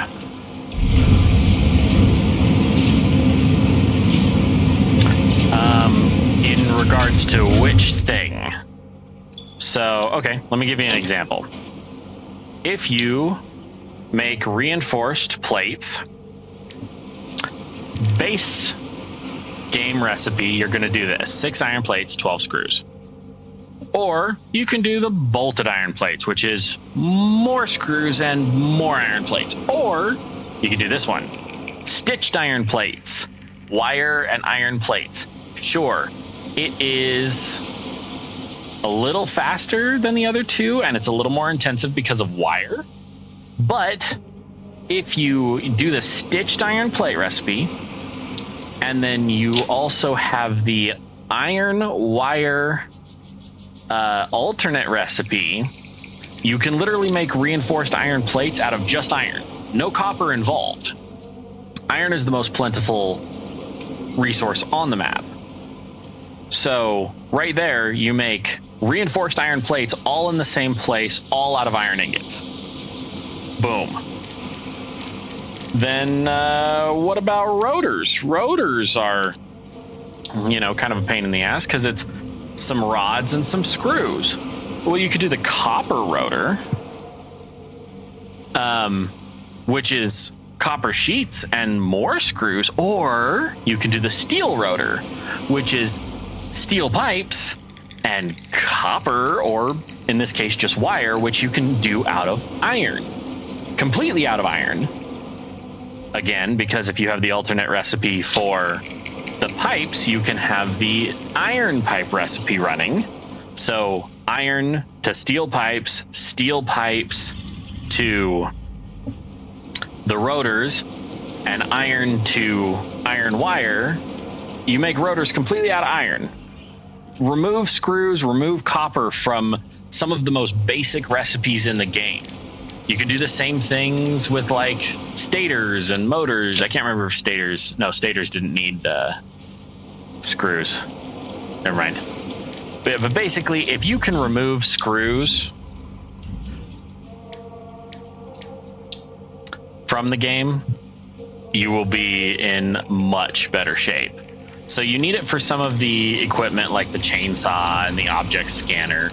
But if you can forego it for the frames and the modular frames, if you do the modular frames, the heavy encased frames, it gets rid of screws. If you do the, let's see, modular frames, honestly, once you've gotten past the need for screws for the rotors, the reinforced iron plates, modular frames, and the heavy modular frames, boom. Yes, if you remove screws, you are unscrewed. That is, yes. But if you can completely remove screws except for having like a stack or two so that you can build your equipment when it comes up, your factory will run a lot smoother. Now what's nice about this, yeah, okay, so steel only stacks to 200, which is fine. Now I want to do the iron pipe recipe. And what are we going to use our steel for? We are going to use our steel for... You're not helpful at all. Steel ingots. Okay, so steel ingots are used in making steel beams. I don't think there's an alternate recipe for steel beams. There's the molded beam recipe. So 4 steel turns into 1, so that's a 1/4 return, so a 25% return. The molded steel beams is 24-9, which is a little over 33% return. The aluminum beams is 1-1, but aluminum is a lot harder to come by. If you have a shit ton of aluminum, like I do, aluminum beams is actually the way to go. But the molded beams is actually a better return. Steel beams is easier to do. But this does 120 steel per minute. So if we have the concrete and the steel to do steel beams, this will actually balance out perfectly on one machine. So yeah, let's do that. And that is steel beam. Steel beam recipe is in a foundry. So we'll go straight across like this. line it up. And molded beams. And this does 1,200 per minute. I'm an idiot, because if that does 1,200 per minute, then we could do 10 of these. Or we could double overclock them and do 5 of them. It would require 160 concrete per... Jesus, that's a lot of concrete, actually.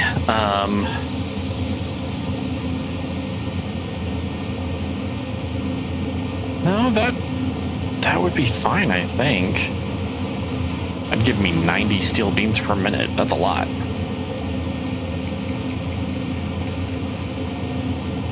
Do I want to do it that way? 5 of these turn into steel beams. 5 times 160 is 800. Do I make that much in my concrete factory? And obviously I don't have a... Oh wait. Logistics 780. Yeah, I don't quite have the transportation for that. And that's my concrete. The big gray building next to the gray building next to the gray building, that's my concrete. So 12,800 concrete comes out of this thing if it's maxed out. Each one of these makes 80 concrete per minute. Is that how much I needed for the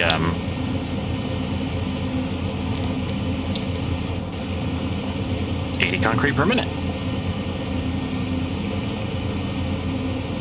So 2 of these will run one of those, and I just so happen to have 1, 2, 3, 4, 5, 6, 7, 8, 9. No, what? Why?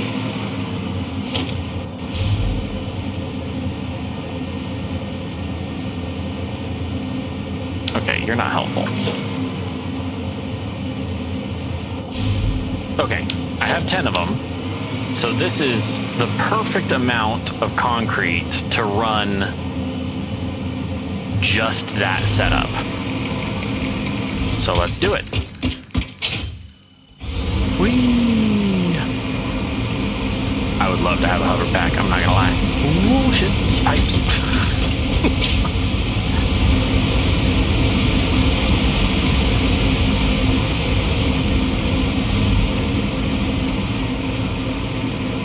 Around the corner.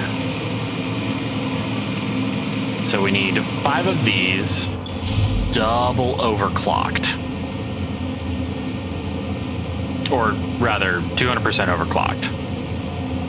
And what are the rest? What the hell are the rest gonna do? So that'll be 12. Oh, that's right.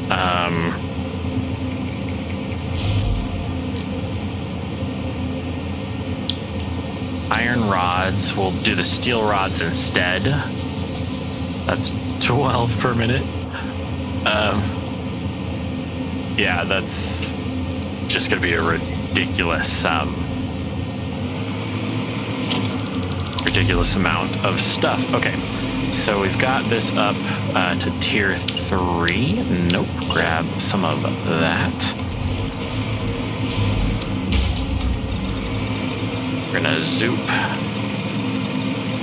out to here.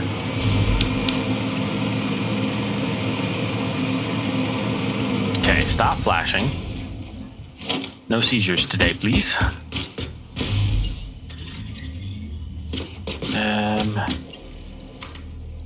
Go there, and then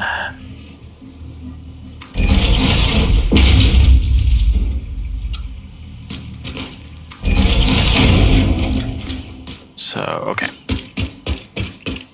That works just fine. Now on this floor is where we're gonna have our big foundries doing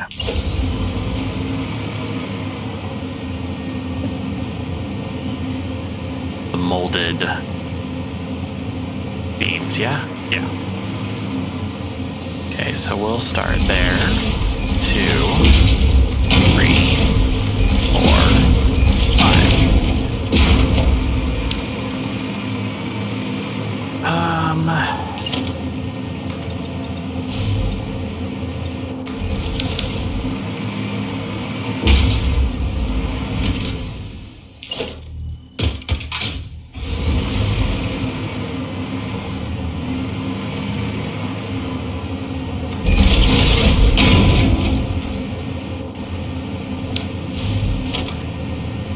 Nope. Power, there we go.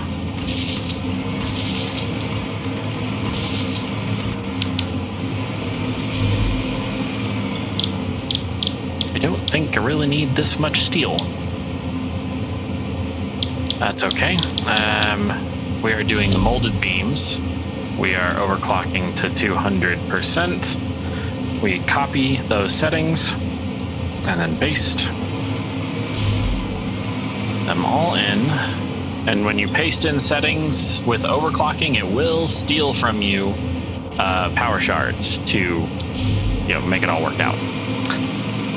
Okay, so we've got that. We are going to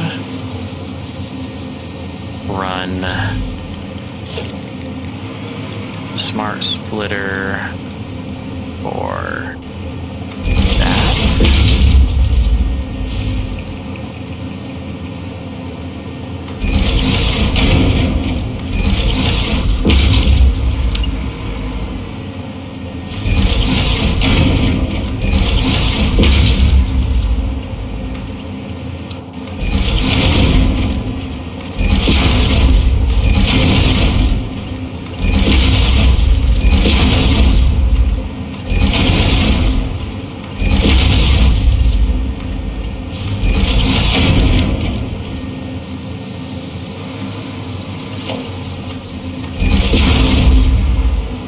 Not hook up.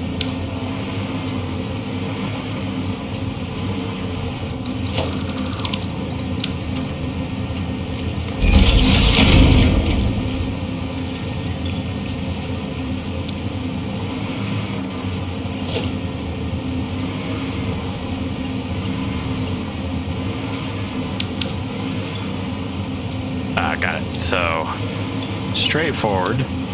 Not where I wanted to go. That's going to be overflow. This is going to be any. And then the right is going to be overflow. I'm going to copy that, paste it, and paste it.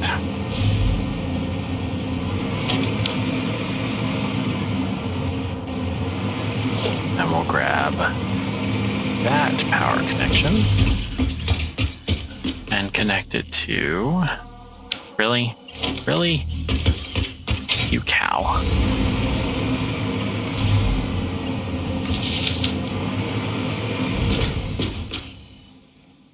Sector 2 is going to be... what are they? Molded beam line.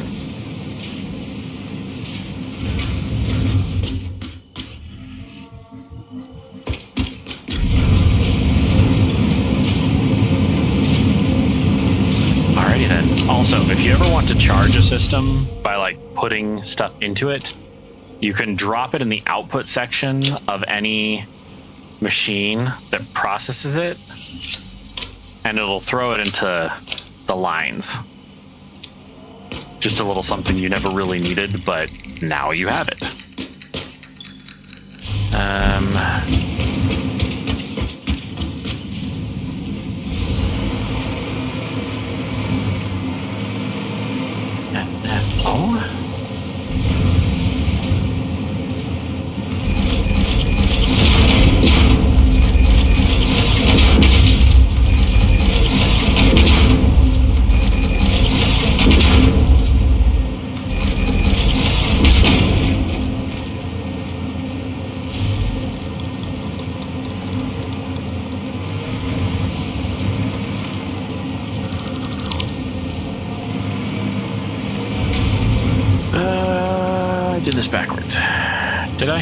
Yes.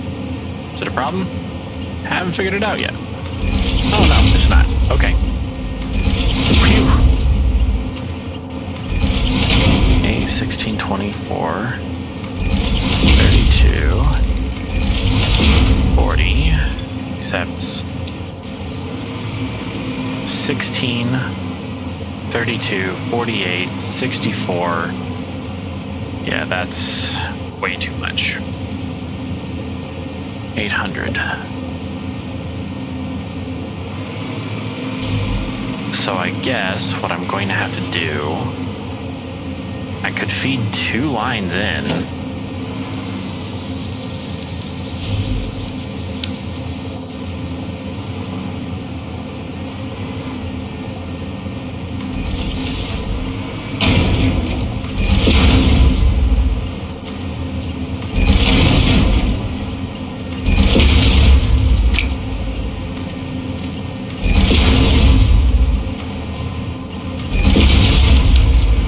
What's the best way to do this?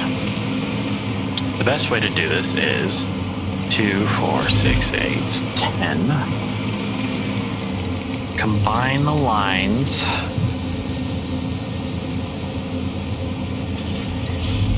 The concrete lines. And feed them up in 2 separate lines. So this will be 16. Yeah. Okay. Grab that. And do... Not helpful.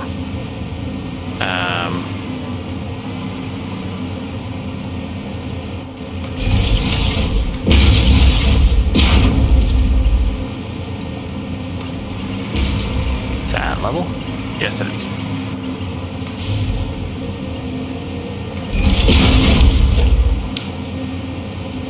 It's not the best solution until I get the 1200 belts, but it will work.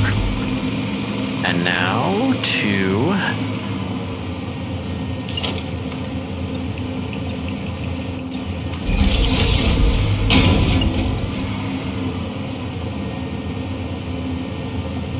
right there. And right there.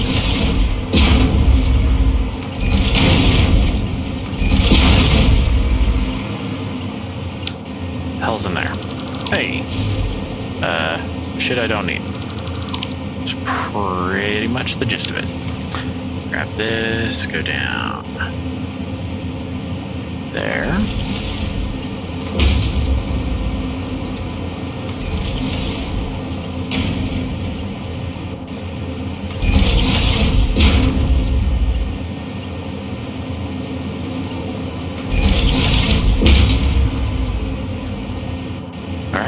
Now we just gotta sort out the logistics of the concrete, I guess.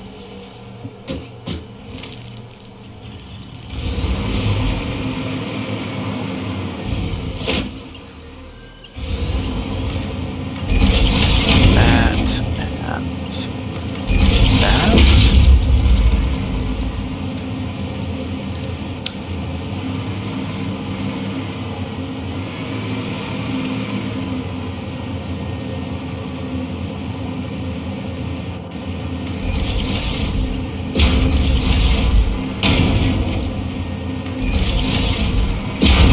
That's not even close to lined up.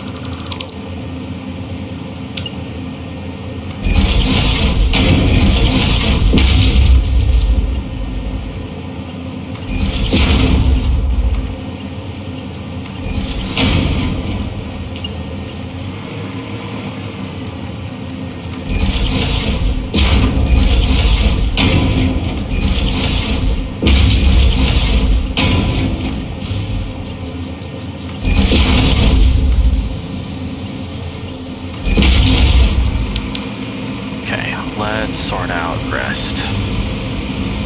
Concrete. Concrete is, that's Caterium. Concrete's over here.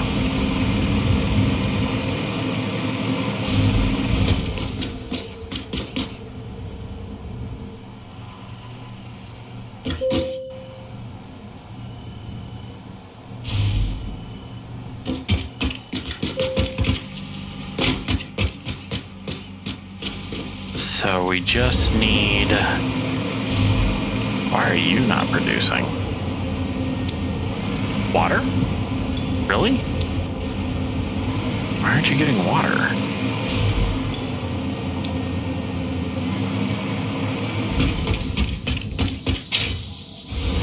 Hold on, I need to sort this out. What the fuck happened to your water?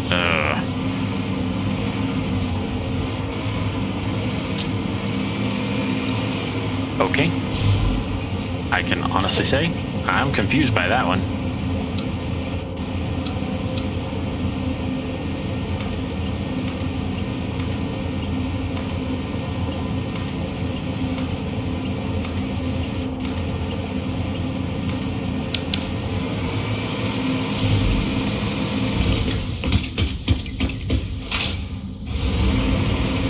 Hey, look, there goes the concrete.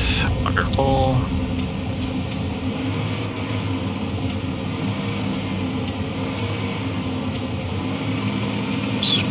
I built this back before I changed my color scheme. That's been a minute.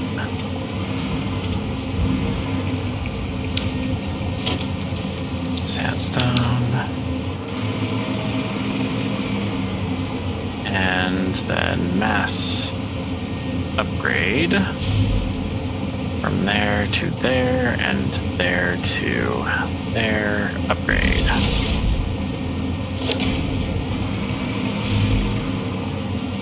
Likewise, from there to there, and there to there, upgrade. So, basically, we just gotta run both of them down. First one will go there. Second one will go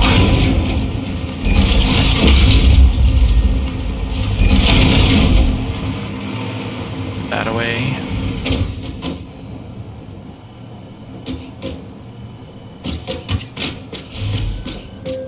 Where am I going? Over there? Yeah, okay.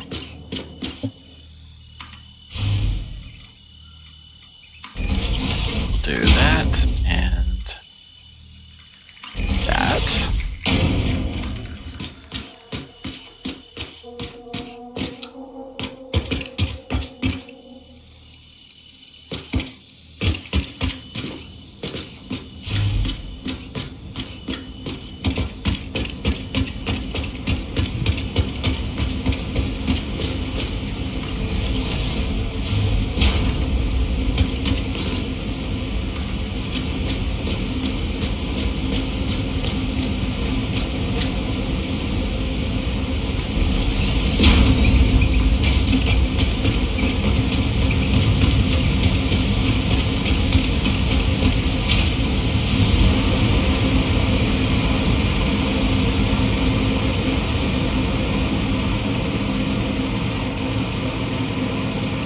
Okay, I'm way off the target mark.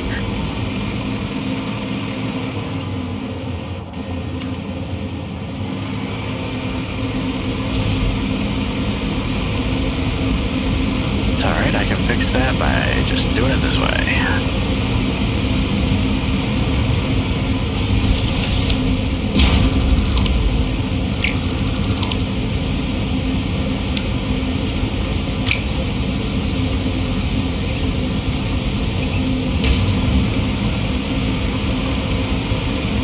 Grab the next one.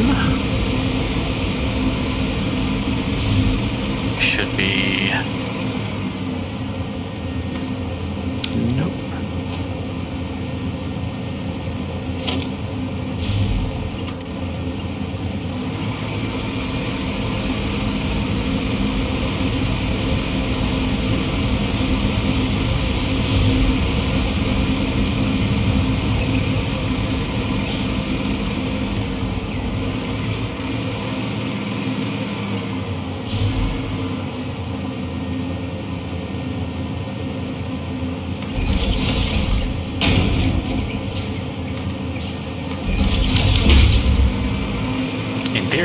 That should have worked. So let's double check it really quick. I'm suddenly regretting drinking a coffee before streaming because I'm wired and I really want to play something else.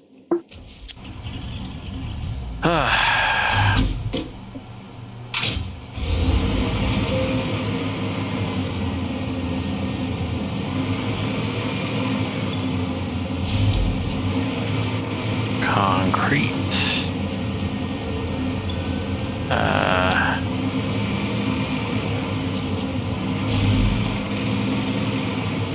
Okay.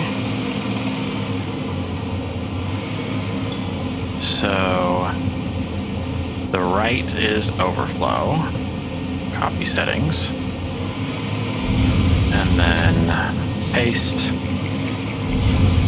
Paste. Paste. Paste. So these should start spitting out the good stuff. Everything we were hoping for and more. Each one of these outputs 90 steel beams per minute. The hell do we need steel beams for? Steel beams are used for versatile framework. Also the flexible framework. The encased industrial beams, which we use a different recipe for. We use this encased industrial pipe recipe because it actually ends up being a lot less steel and we can do it out of iron instead.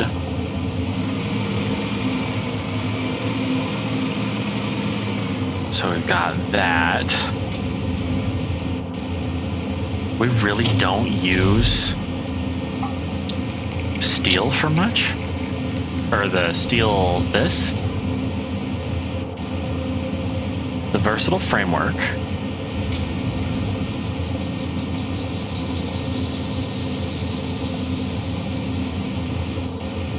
The versatile framework, and it looks like the Mark III belts is pretty much what the steel is used for, and obviously some constructions like the greenhouse and that kind of stuff, but it's really not used for much. So let's put a monster storage up here. Organization, monster storage.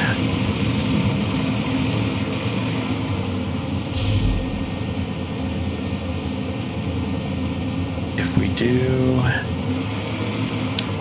well, actually, let's do this differently. Since we've got all of these set up the way we do, go across here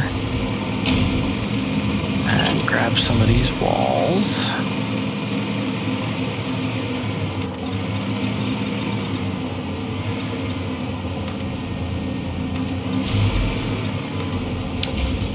We can do a monstrous storage right out front.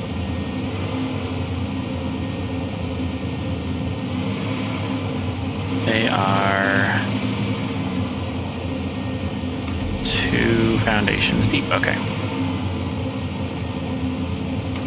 So that gives us 2 monster storage containers. That works. Let's do a couple of mergers. 9, 18, 27, 36, 45, so 450 per minute. Go there. 2, 3, 4. You go like that.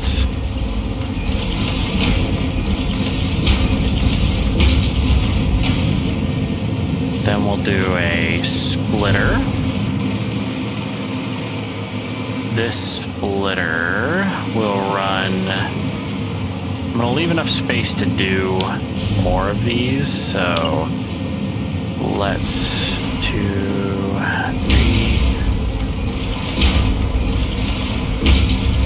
So if there were to be those there, Then I would want a splitter here at the end. The splitter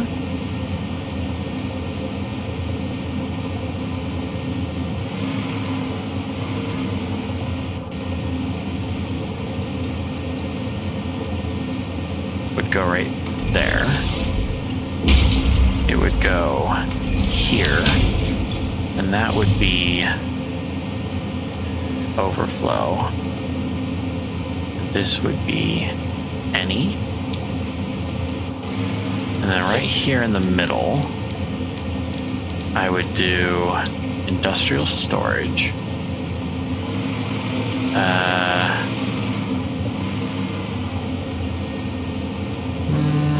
No, I really wouldn't.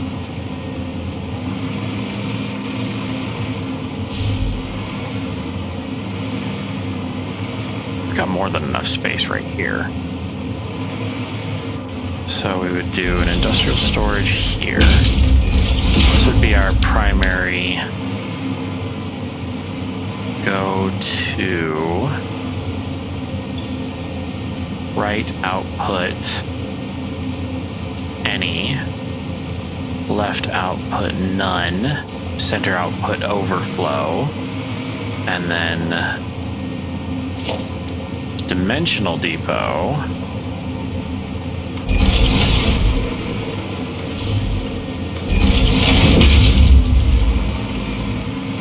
So that'll make sure that my dimensional depot fills up first. And then take out all of those. Do this right up to here.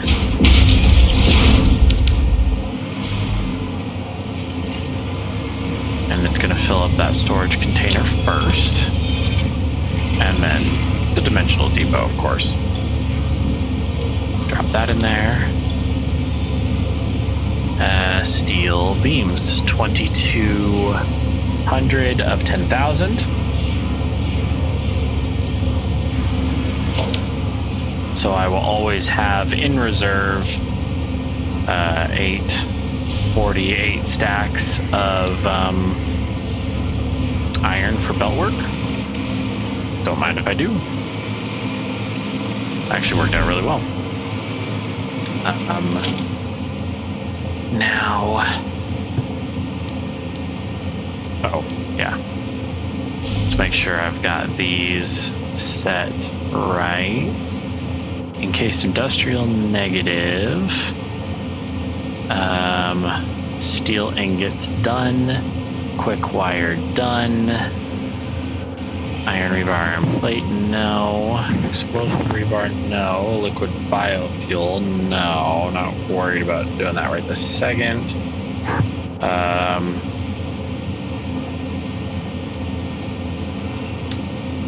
Rubber and plastic are technically over there, but not well. Steel pipe, so the molded steel pipe recipe, is that's not really my best option, I don't think.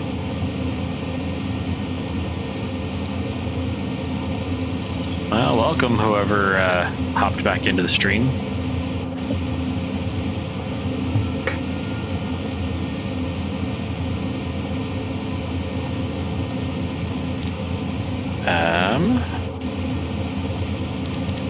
Steel pipe. Okay, so the molded steel pipe is a way better recipe than the alternate iron pipe. 5 steel ingots and 3 concrete makes 5 pipes, so that's a 1-to-1. Whereas this is a 25% return, this is a 100% return. Minus the concrete, which is super easy to get.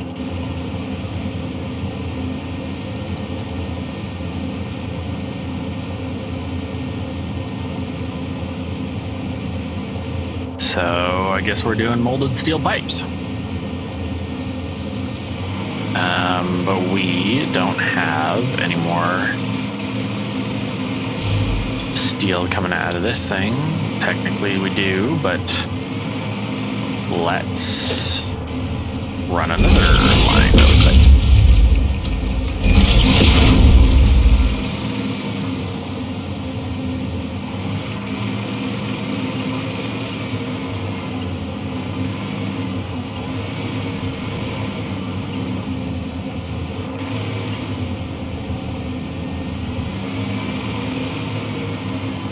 You are here,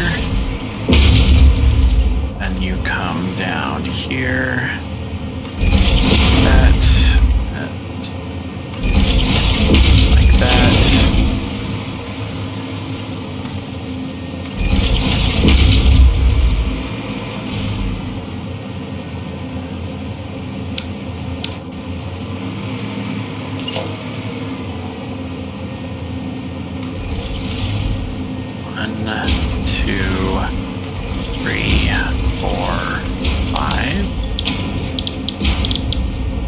Molded steel pipe, 50 per minute. If we double that, it's 100 per minute. If we do it again, is it 125? 125 and 75 concrete. That's what I don't like. The concrete number is kind of bad. But 60 concrete, I can get behind that. That's 100 steel ingots.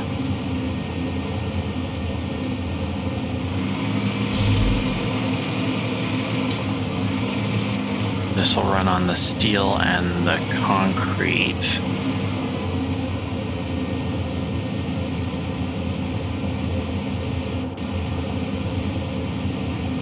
I don't know why this is boggling my mind for some reason.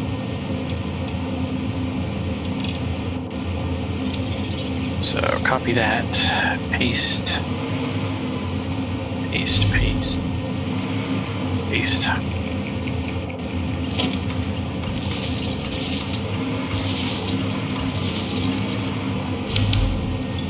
So each one of these is taking 240 steel per minute, so we're SOL on the steel front. But if we get our smart splitter like we always do,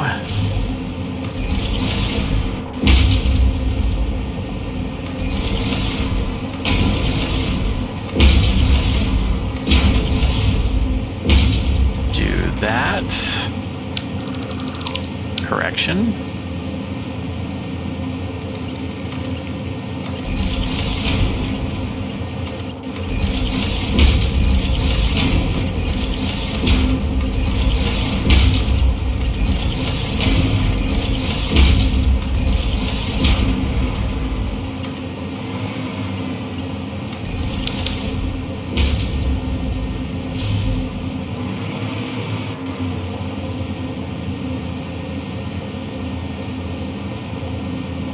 Hook power up, and then for the other inputs we're going to do the same thing that we did before.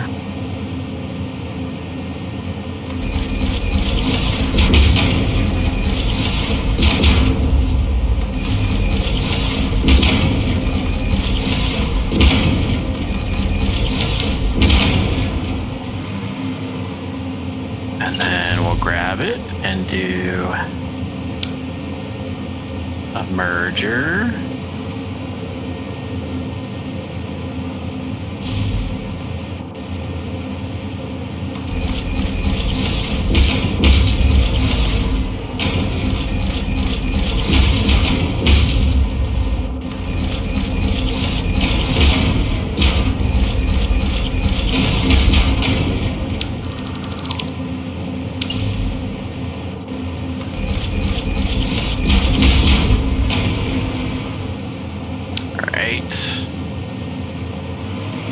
Rid of the bottom three.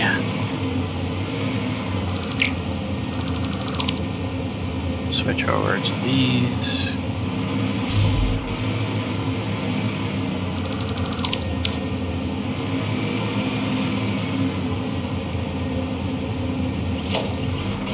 Now comes the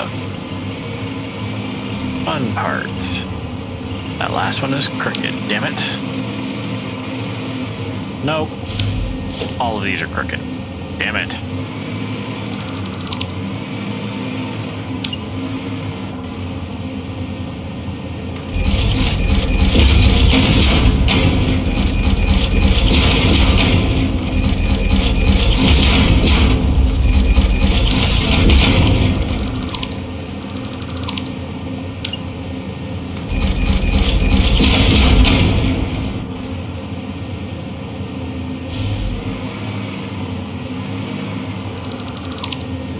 Okay.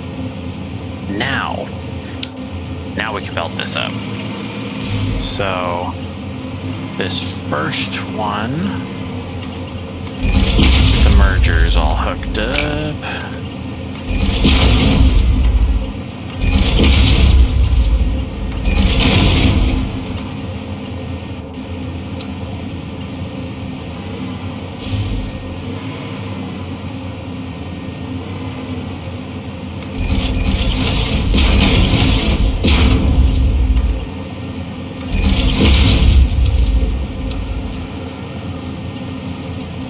Fine, be that way.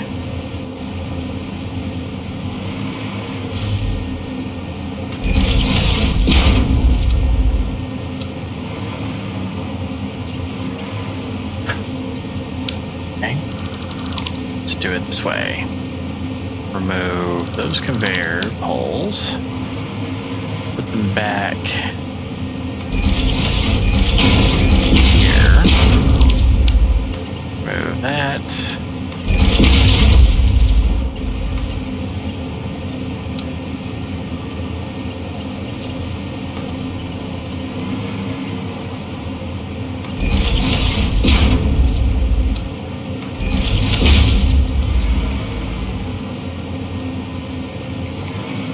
Much better.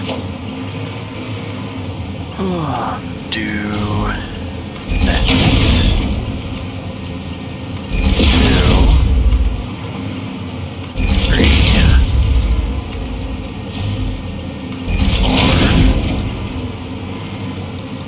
4. Not you.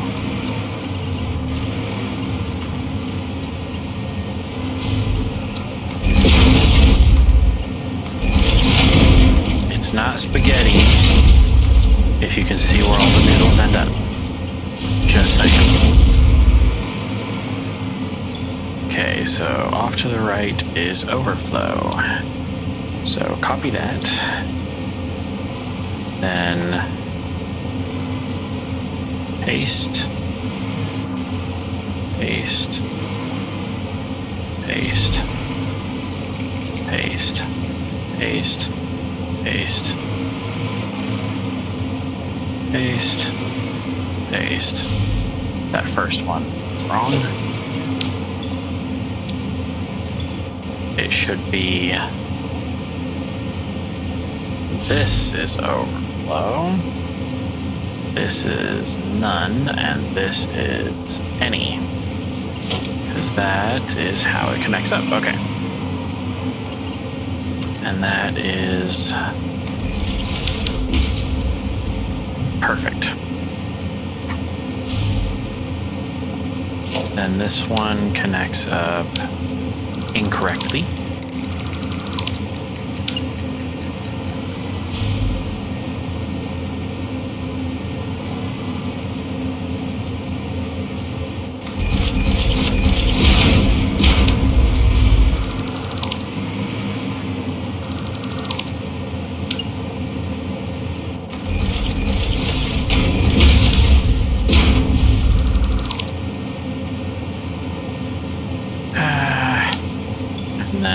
That is overflow forward, any left,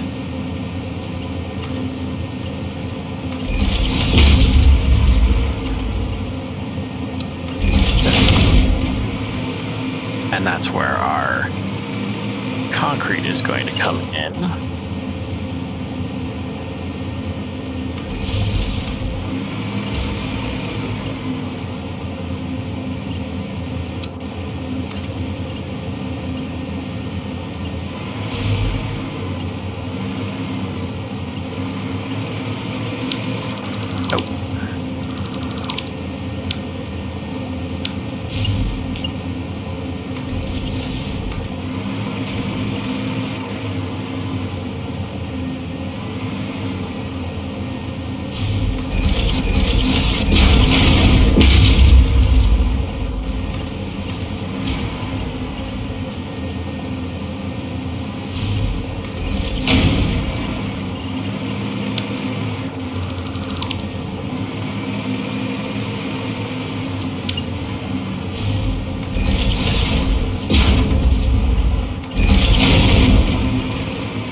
up when we connect up the iron, because we're going to have to send, oh no, steel. That's right.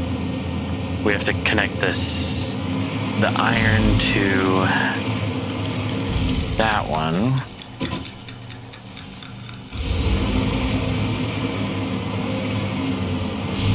So that's the hell?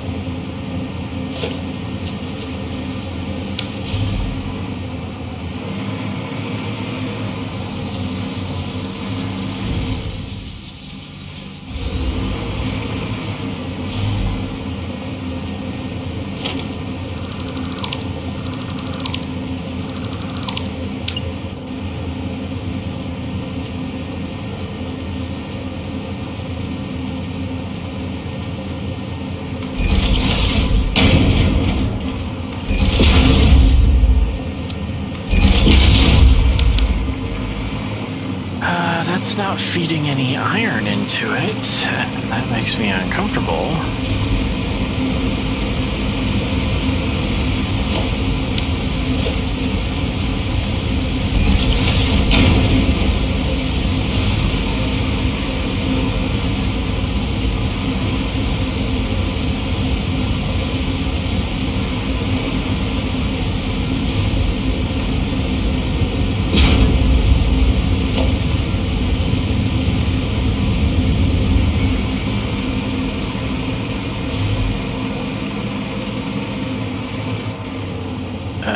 Okay, get that set. Switch back over to the belts. They'll look a hell of a lot better when they...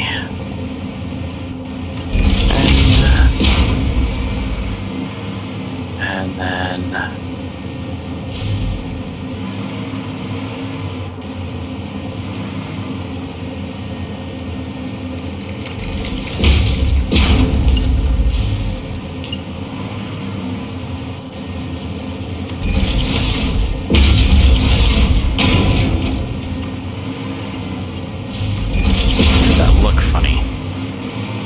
like it's not lined up quite properly.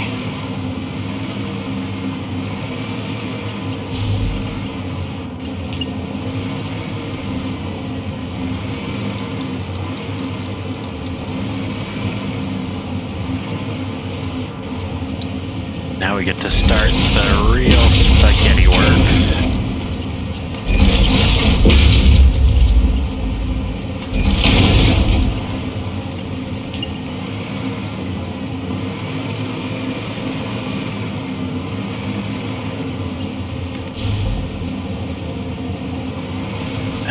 Get it down, 1, 2, 3.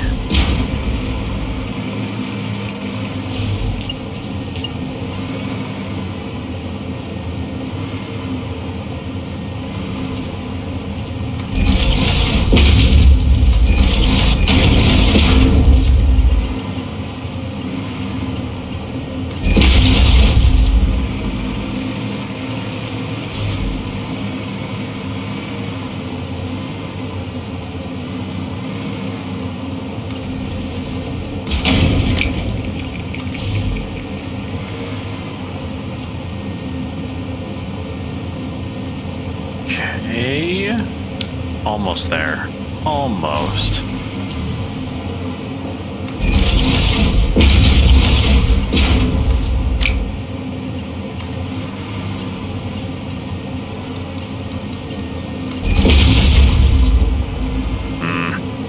I don't really like that, but I'll fix it later.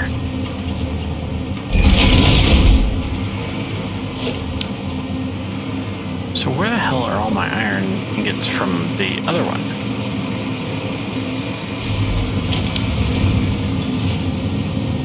That's running, which means it should be pumping steel up like that. Perfect. They're gonna fill and overflow.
That's a merger. Now I need a splitter.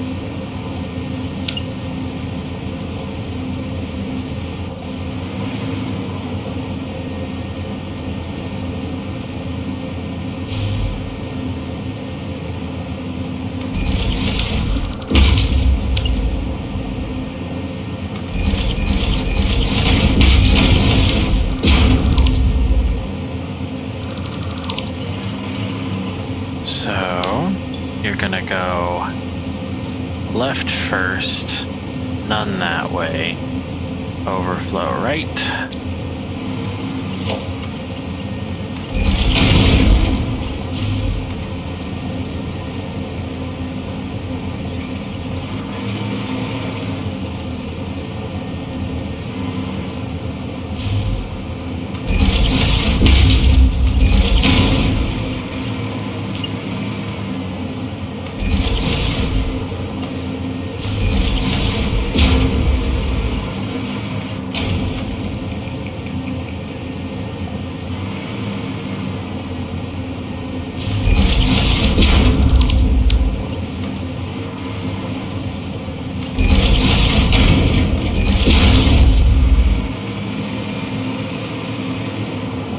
Okay, perfect.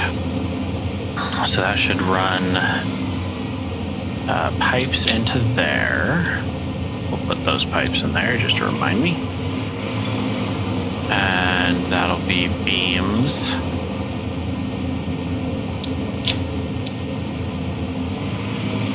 Which also aren't processing. I guess all of those went here. Why aren't there more beams being made? Concrete stopped. The hell happened to my factories? Why did you stop?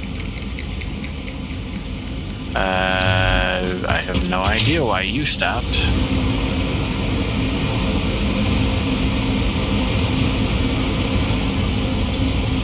These stopped because they have no more iron ore.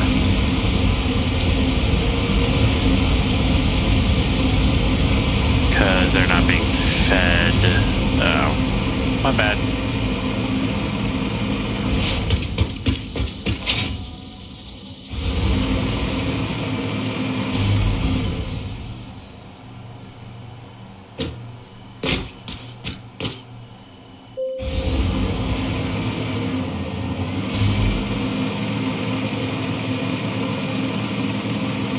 Iron ore. Hey, look at that.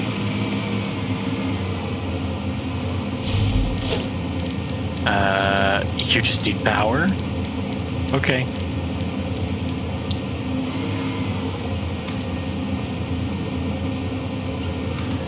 You go here. You are attached to the aluminum miners. This is iron miner.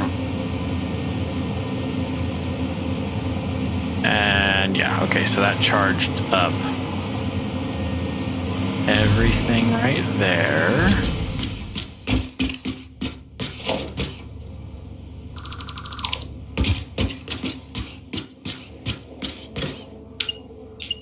And yeah, my dumbass is definitely to blame for this one.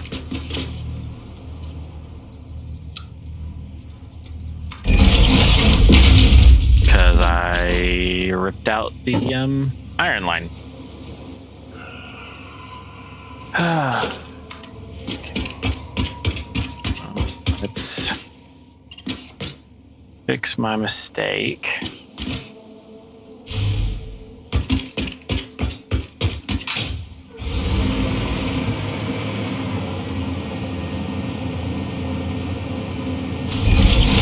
We'll fix clipping issues later.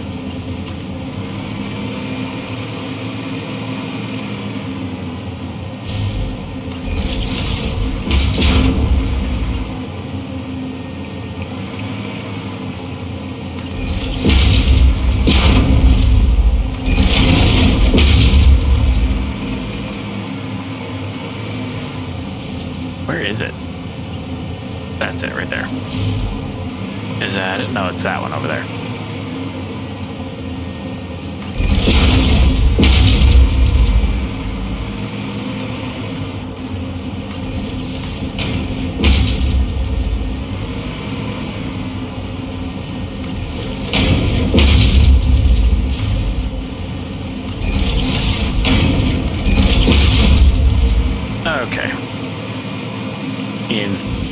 that should start back up all of our steel production. And we'll know that when that starts spitting out steel again. So we'll watch this for just a moment. Why is this not doing anything? Not getting concrete again. Okay. We'll take care of that in a moment.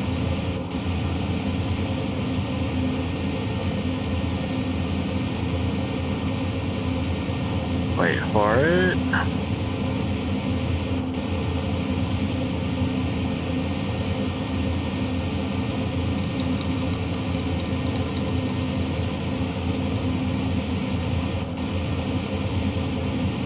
Wait for it.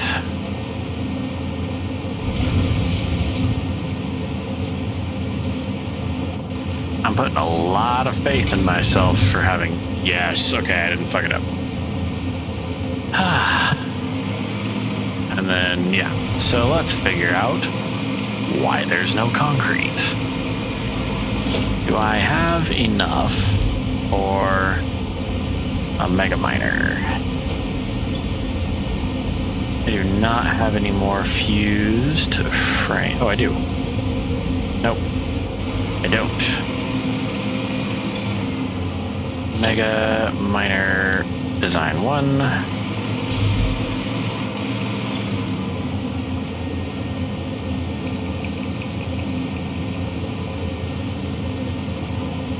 Okay, what the hell do I need for it? I need some more supercomputers and fused frames. So we're gonna buy a few of those.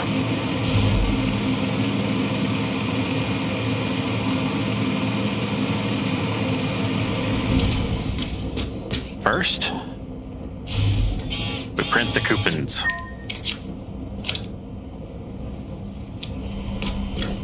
Then make some purchases. Parts, we need fused modular frames and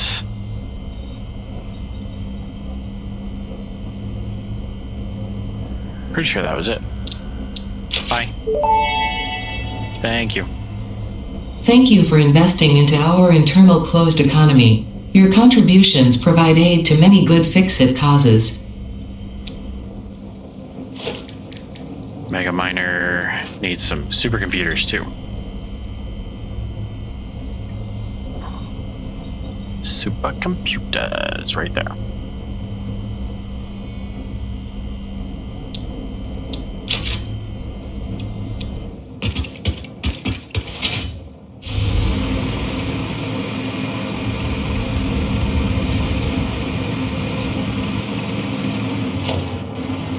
Why are these low on?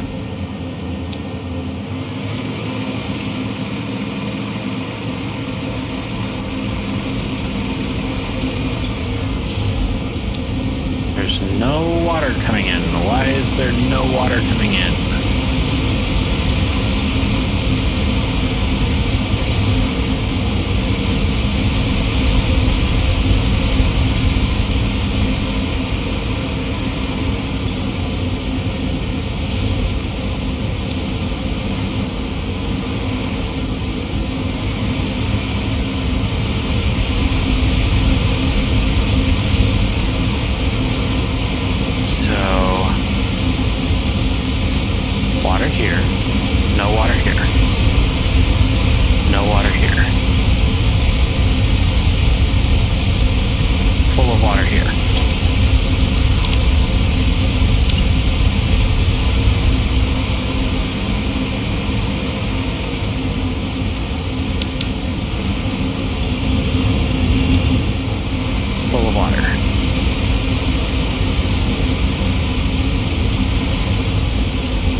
liquid 2.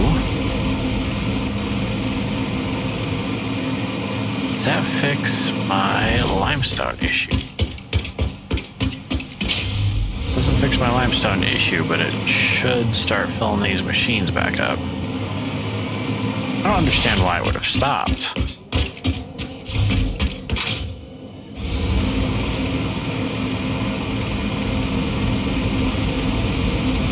So you're charging up.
So that's running. Really well.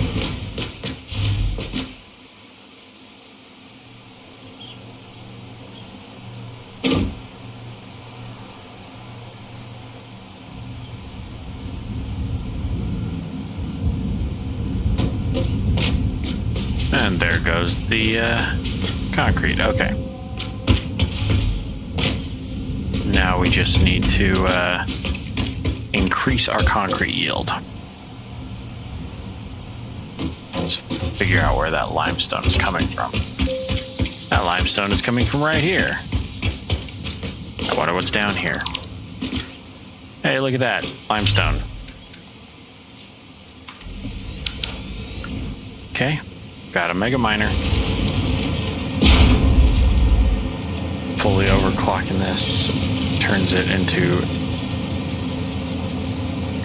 8400 at 249.375%.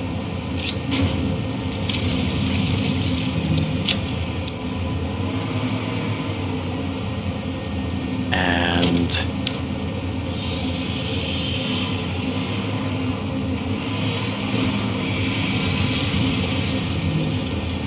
okay, we're good on that. And we can feed up more.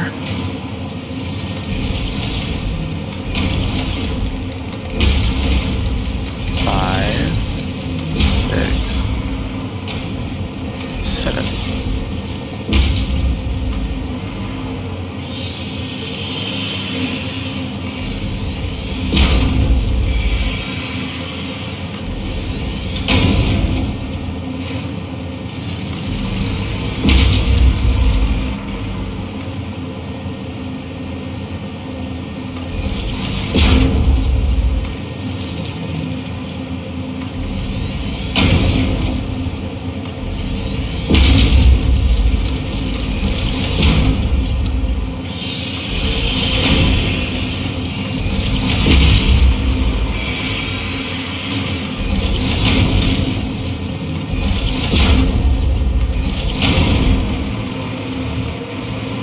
As you can tell, I've tried a couple of different layouts to make this all work. Like having the grates over top of the miners and things like that. None of them are great solutions, but they do the job. Okay, yeah, and now I just need to put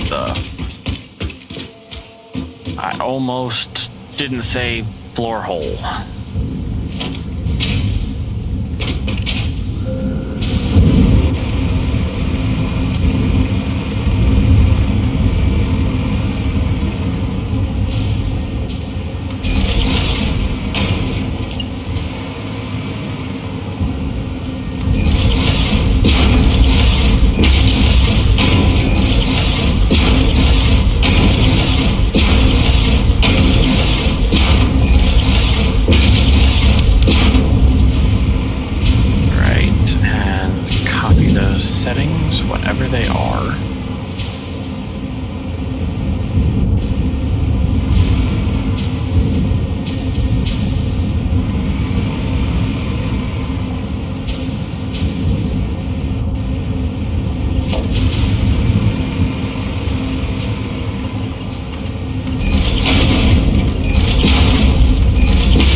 minute, so yeah, 1 feet in.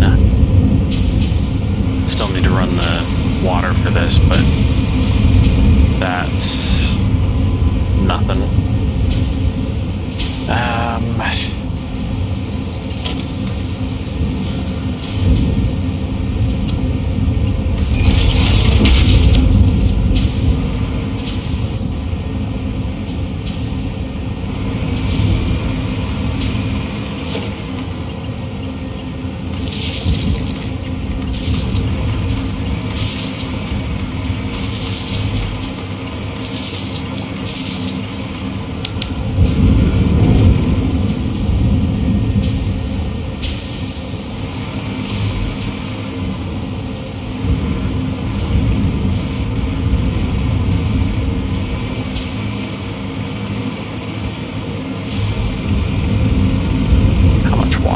Things take, they take 100, which means 10 of them take 1,000.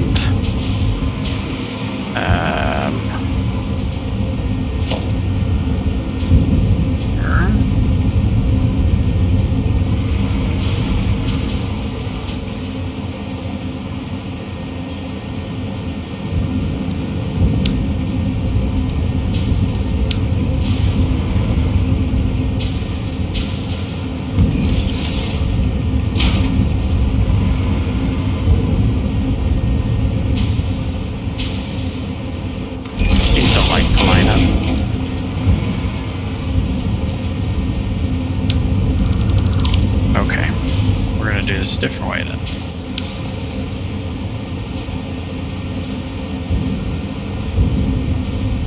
Nudge.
This one.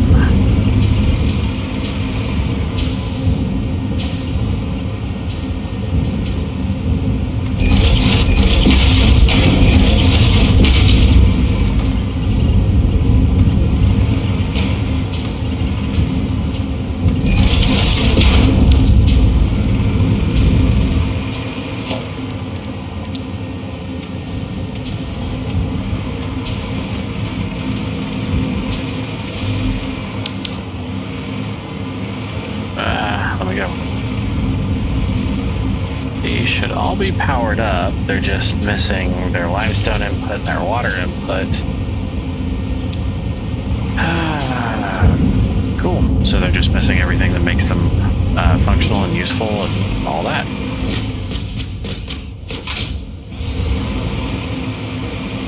I forgot why I did that with the pipes.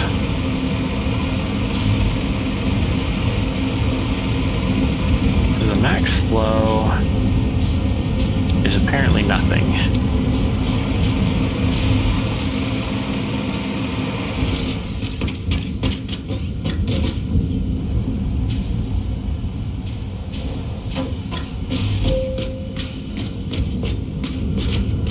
Why did I do that with the pipes?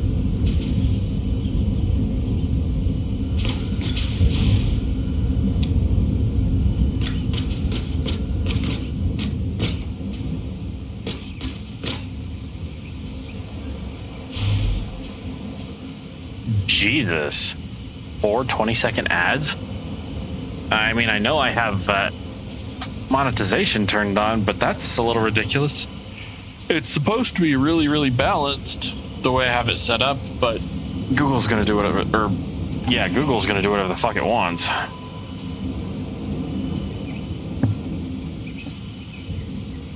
Uber Eats is overrated, personally.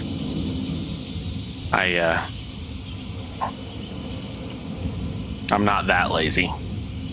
Yet.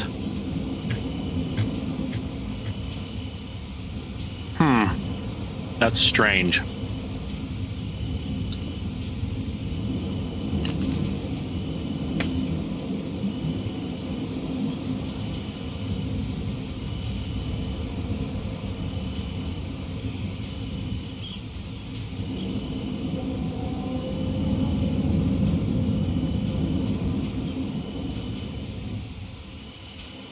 I don't know why YouTube would be hitting you with more ads than normal.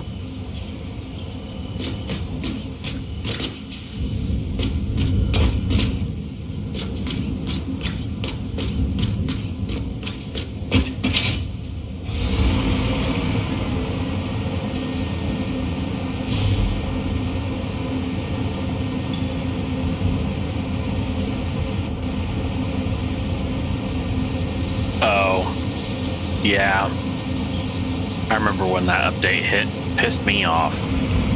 I'm not gonna lie, I use AdBlock all the time. YouTube's annoying as hell for me.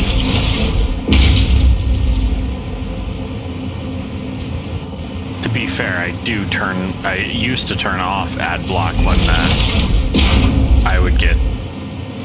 when I would find somebody that I liked, because I know how monetization works.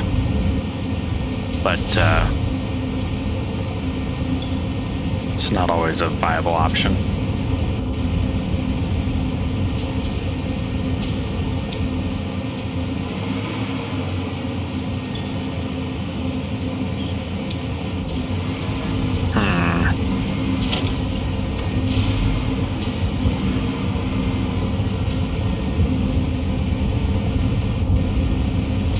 What the hell's the best way to do this?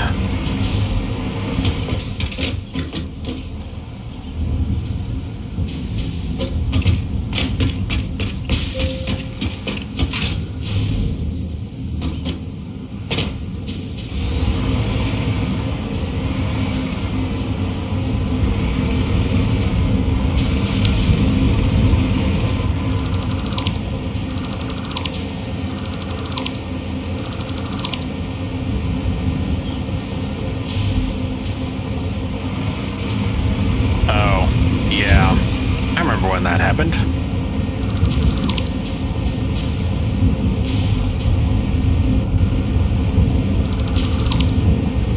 Yeah, you know what's really really fucky is I can actually take anybody's video on YouTube and suggest that it be an ad, and it'll genuinely fuck up their channel statistics, because every time the ad plays, it looks like a view, because it is, and it'll show that their retention is basically bullshit because people skip ads and things like that.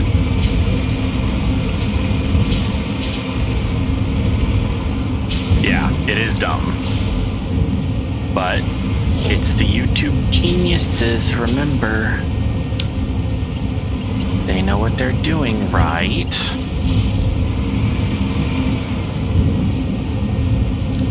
Okay, pipeline wall hole.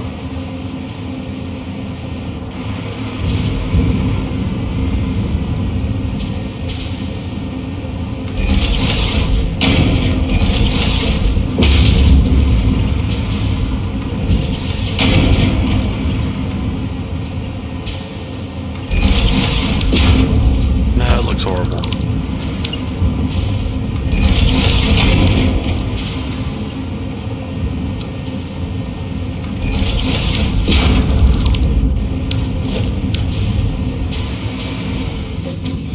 Yes, but shorts by their nature are, short. so that wouldn't be bad at all.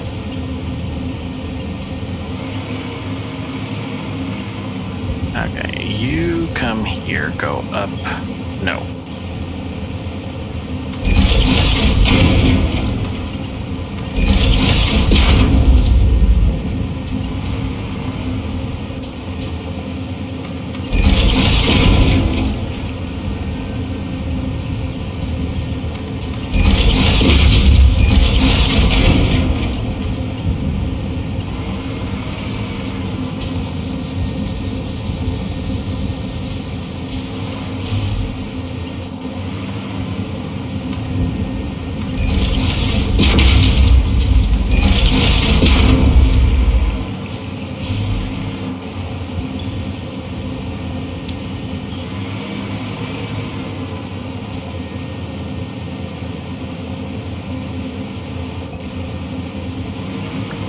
Yes, I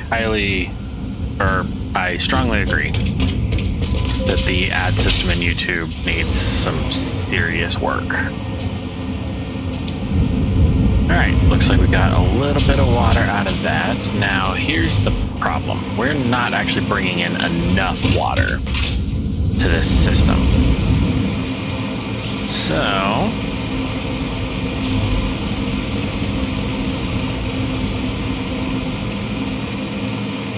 we need to do something about that. Nope.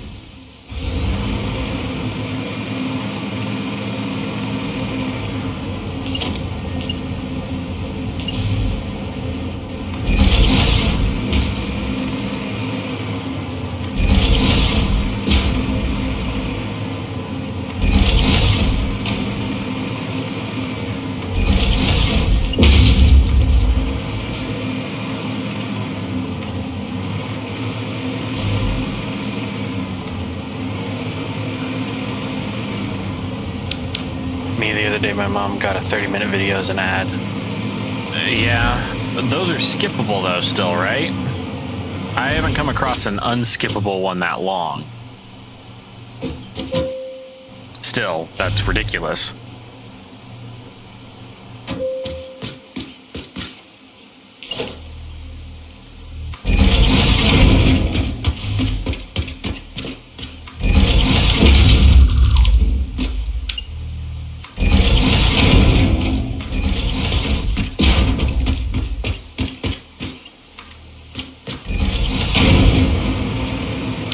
Why in the Sam hell?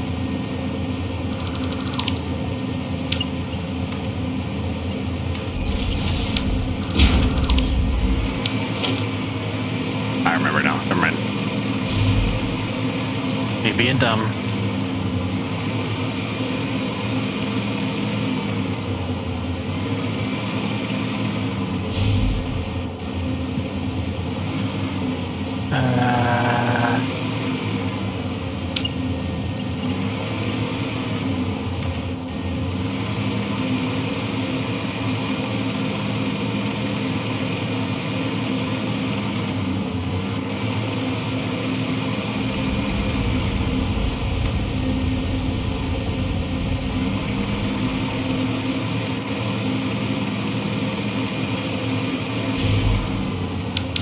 Skippable after like 3 minutes. Ugh. That's ridiculous.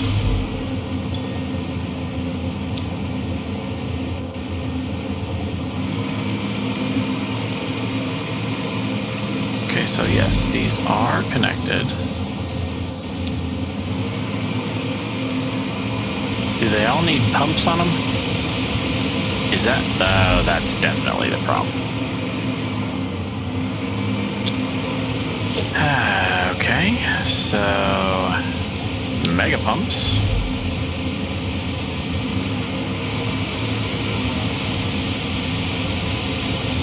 Nope. Other way around.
Ever one of these is too weak.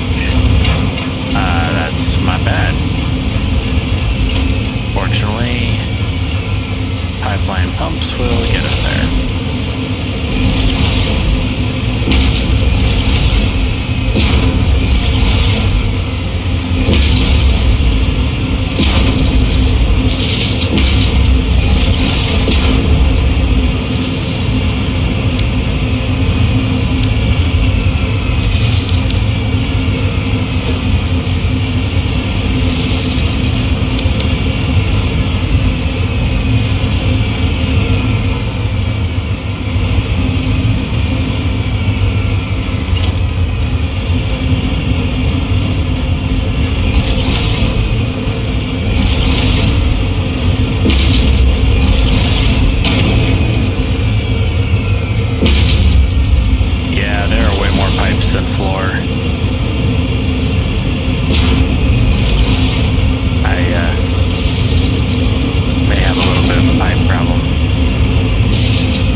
Let's just start there.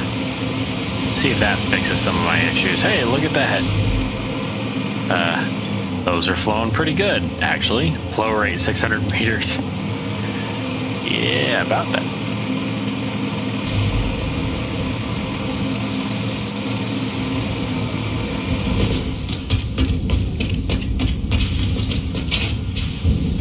Hey, look. Those pipes are damn near full. What about this one? Why are you not full?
Okay, that's a little better. Sometimes I forget about fluid mechanics in this game.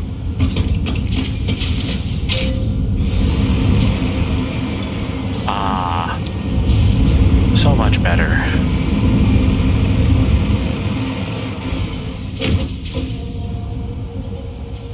Now we can run some limestone up to that one.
extremely focused.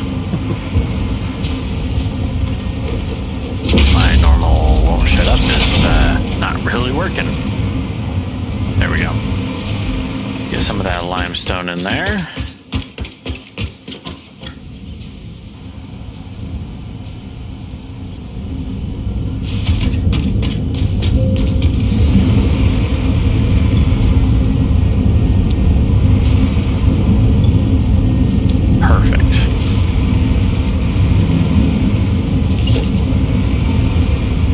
Just to set up the mergers appropriately. 2,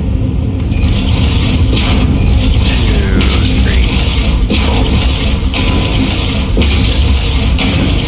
8, 9, 10.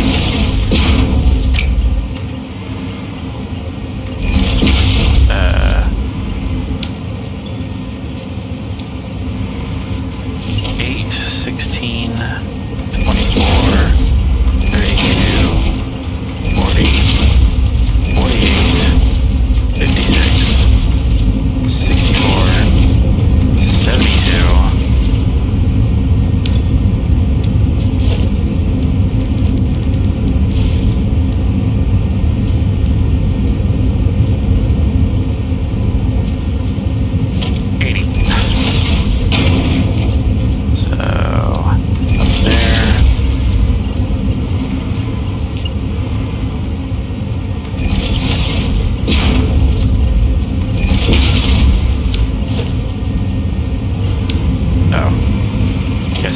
Actually hook up the machines.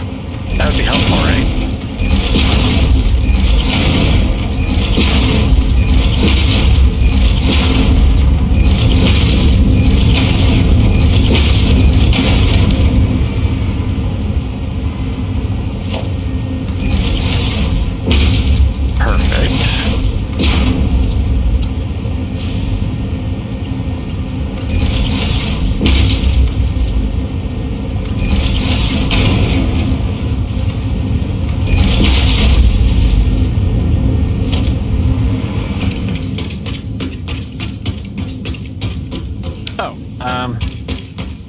While we're at it,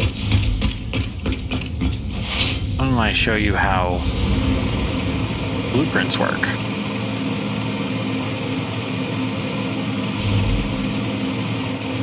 Alright, ta-da! There's blueprints. Now moving on. Just kidding. Okay, so we're gonna build a real simple blueprint.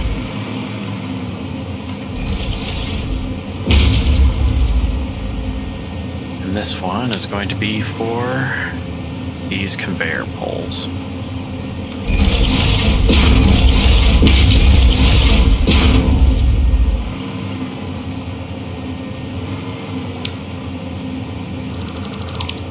That's it. That's all there is to it.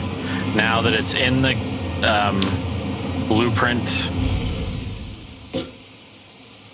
we can name it triple hanging conveyor poles. We can give it a interesting description. Set directory. We can create a new category and then a subcategory. We're going to add the blueprint right there. Subcategory is going to be called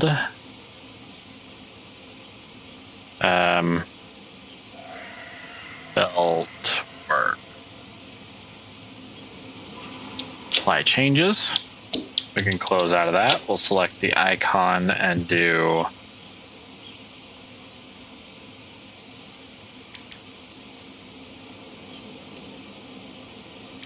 that. Save the blueprint, clear the blueprint designer. Okay, it's gone. Ta-da! Then we can take all.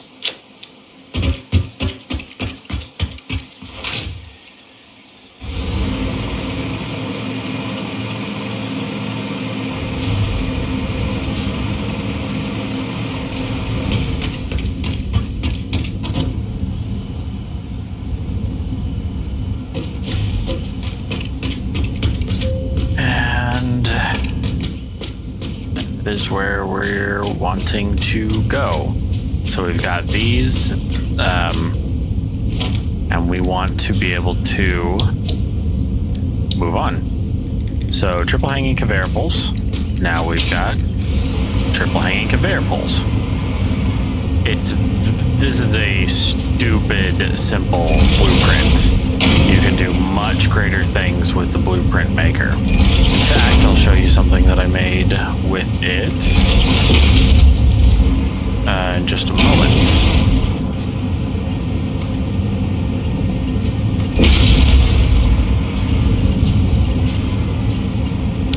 And then I can shave off that.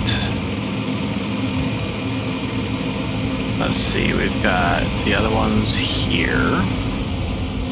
So, oh, and if you have something like the blueprints, you can actually take and put them down on your hotbar, so they're really easy to snag and craft. Right in the middle of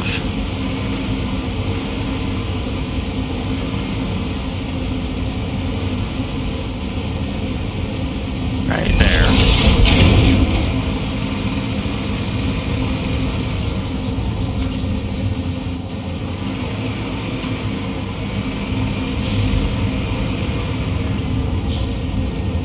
Okay. Let's try this again.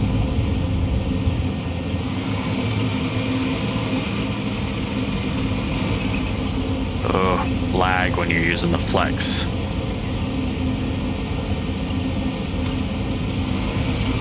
Belts.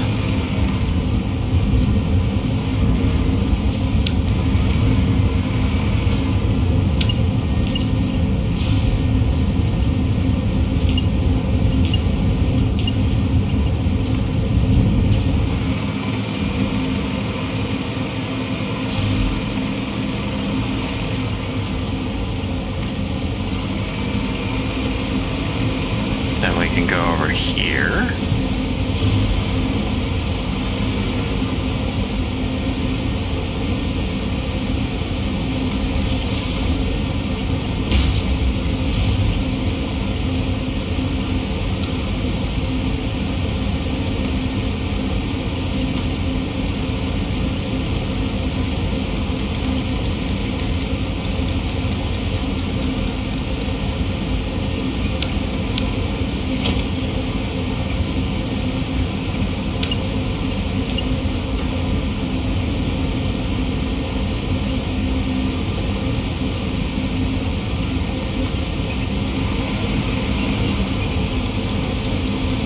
Yeah, the lag hits pretty hard when you're using flex belts.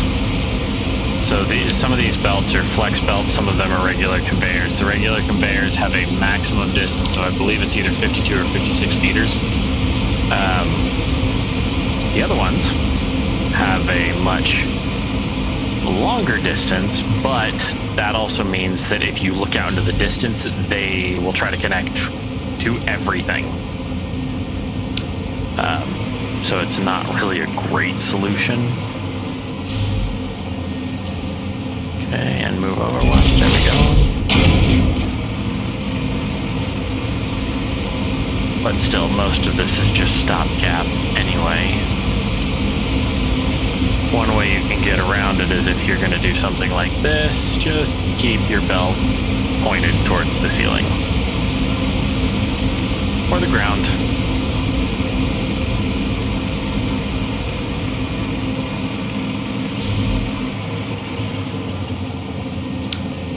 Yeah, I don't like that.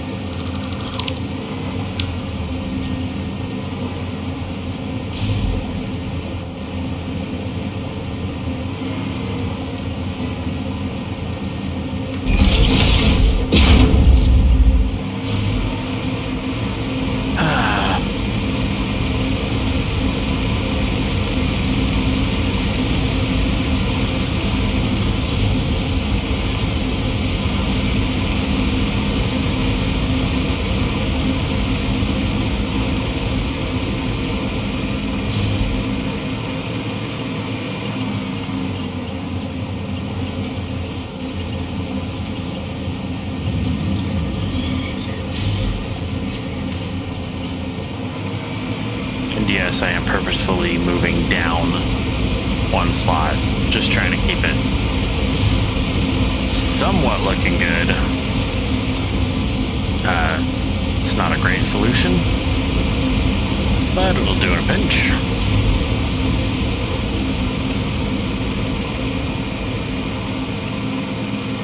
Okay.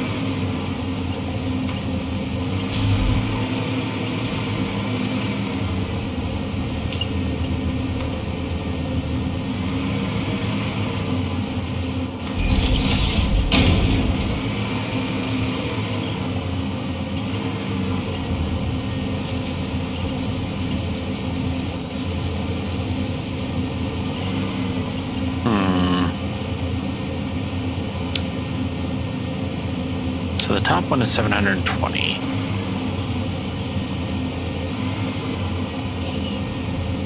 Let's see, I've got some of those vertical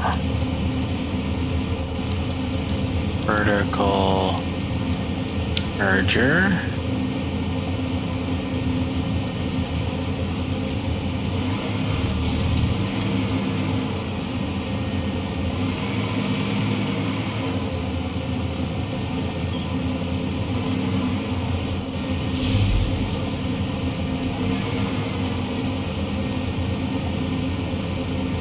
Nope, doesn't like doing that. Okay.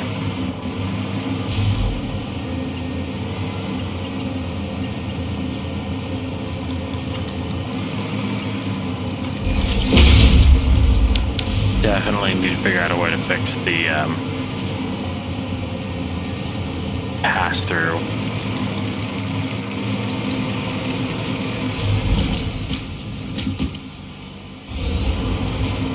What's this? That is iron ore.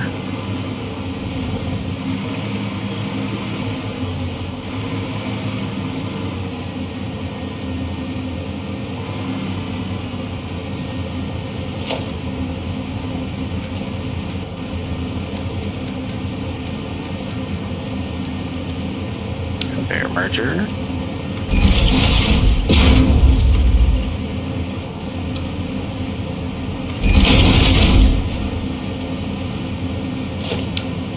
That's the best I'm gonna get right now.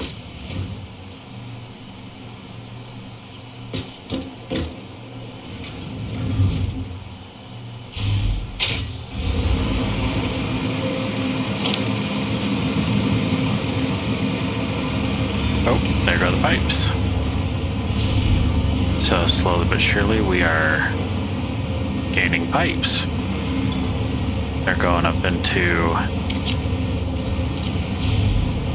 the depot. So we've automated beams and pipes.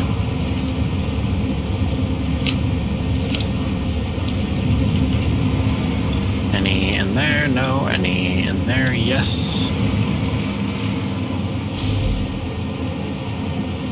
Because I put them in there, that's why. So we've got beams and pipes doing the encased beams and pipes recipe.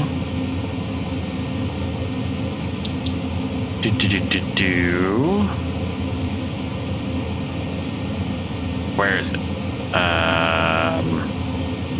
Steel beams go away. Steel pipes go away. Now I need the simplest factory of them all. Iron plates. So this coated iron plate turns 2 iron and a plastic, correction, 5 iron and 1 plastic into 10 iron plates. I think that's the one I want to go with, which means we're going to need our petroleum setup to be running properly. Right now it's sort of working. Let's take a look at it really quick. I think I'm running it for rubber, but I can switch it over to plastic for now. And I'm probably not going to end up needing these. it is running for plastic right now. So we should be more than fine to set up to do iron plates. I guess we can do that on this side, because we can do iron plates and rods in the same building.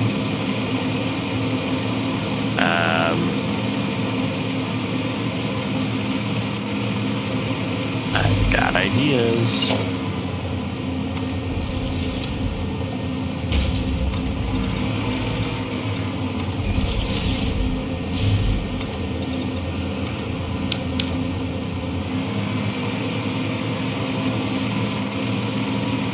But that's going to be a discussion for another time. I think I'm going to call it here, and I don't think I'm going to stream any more tonight. I'm not particularly tired, but if I stay up too awfully late, I won't be streaming tomorrow at all. And I should probably attempt the whole sleep and like a baby thing. So thank you very much for watching and liking, and remember, silencers, the holiday season approaches. Hell, it's already here, and it sucks.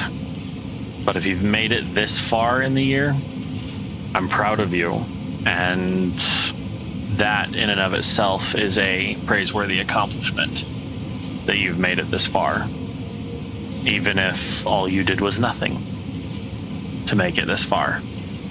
I'm proud of you.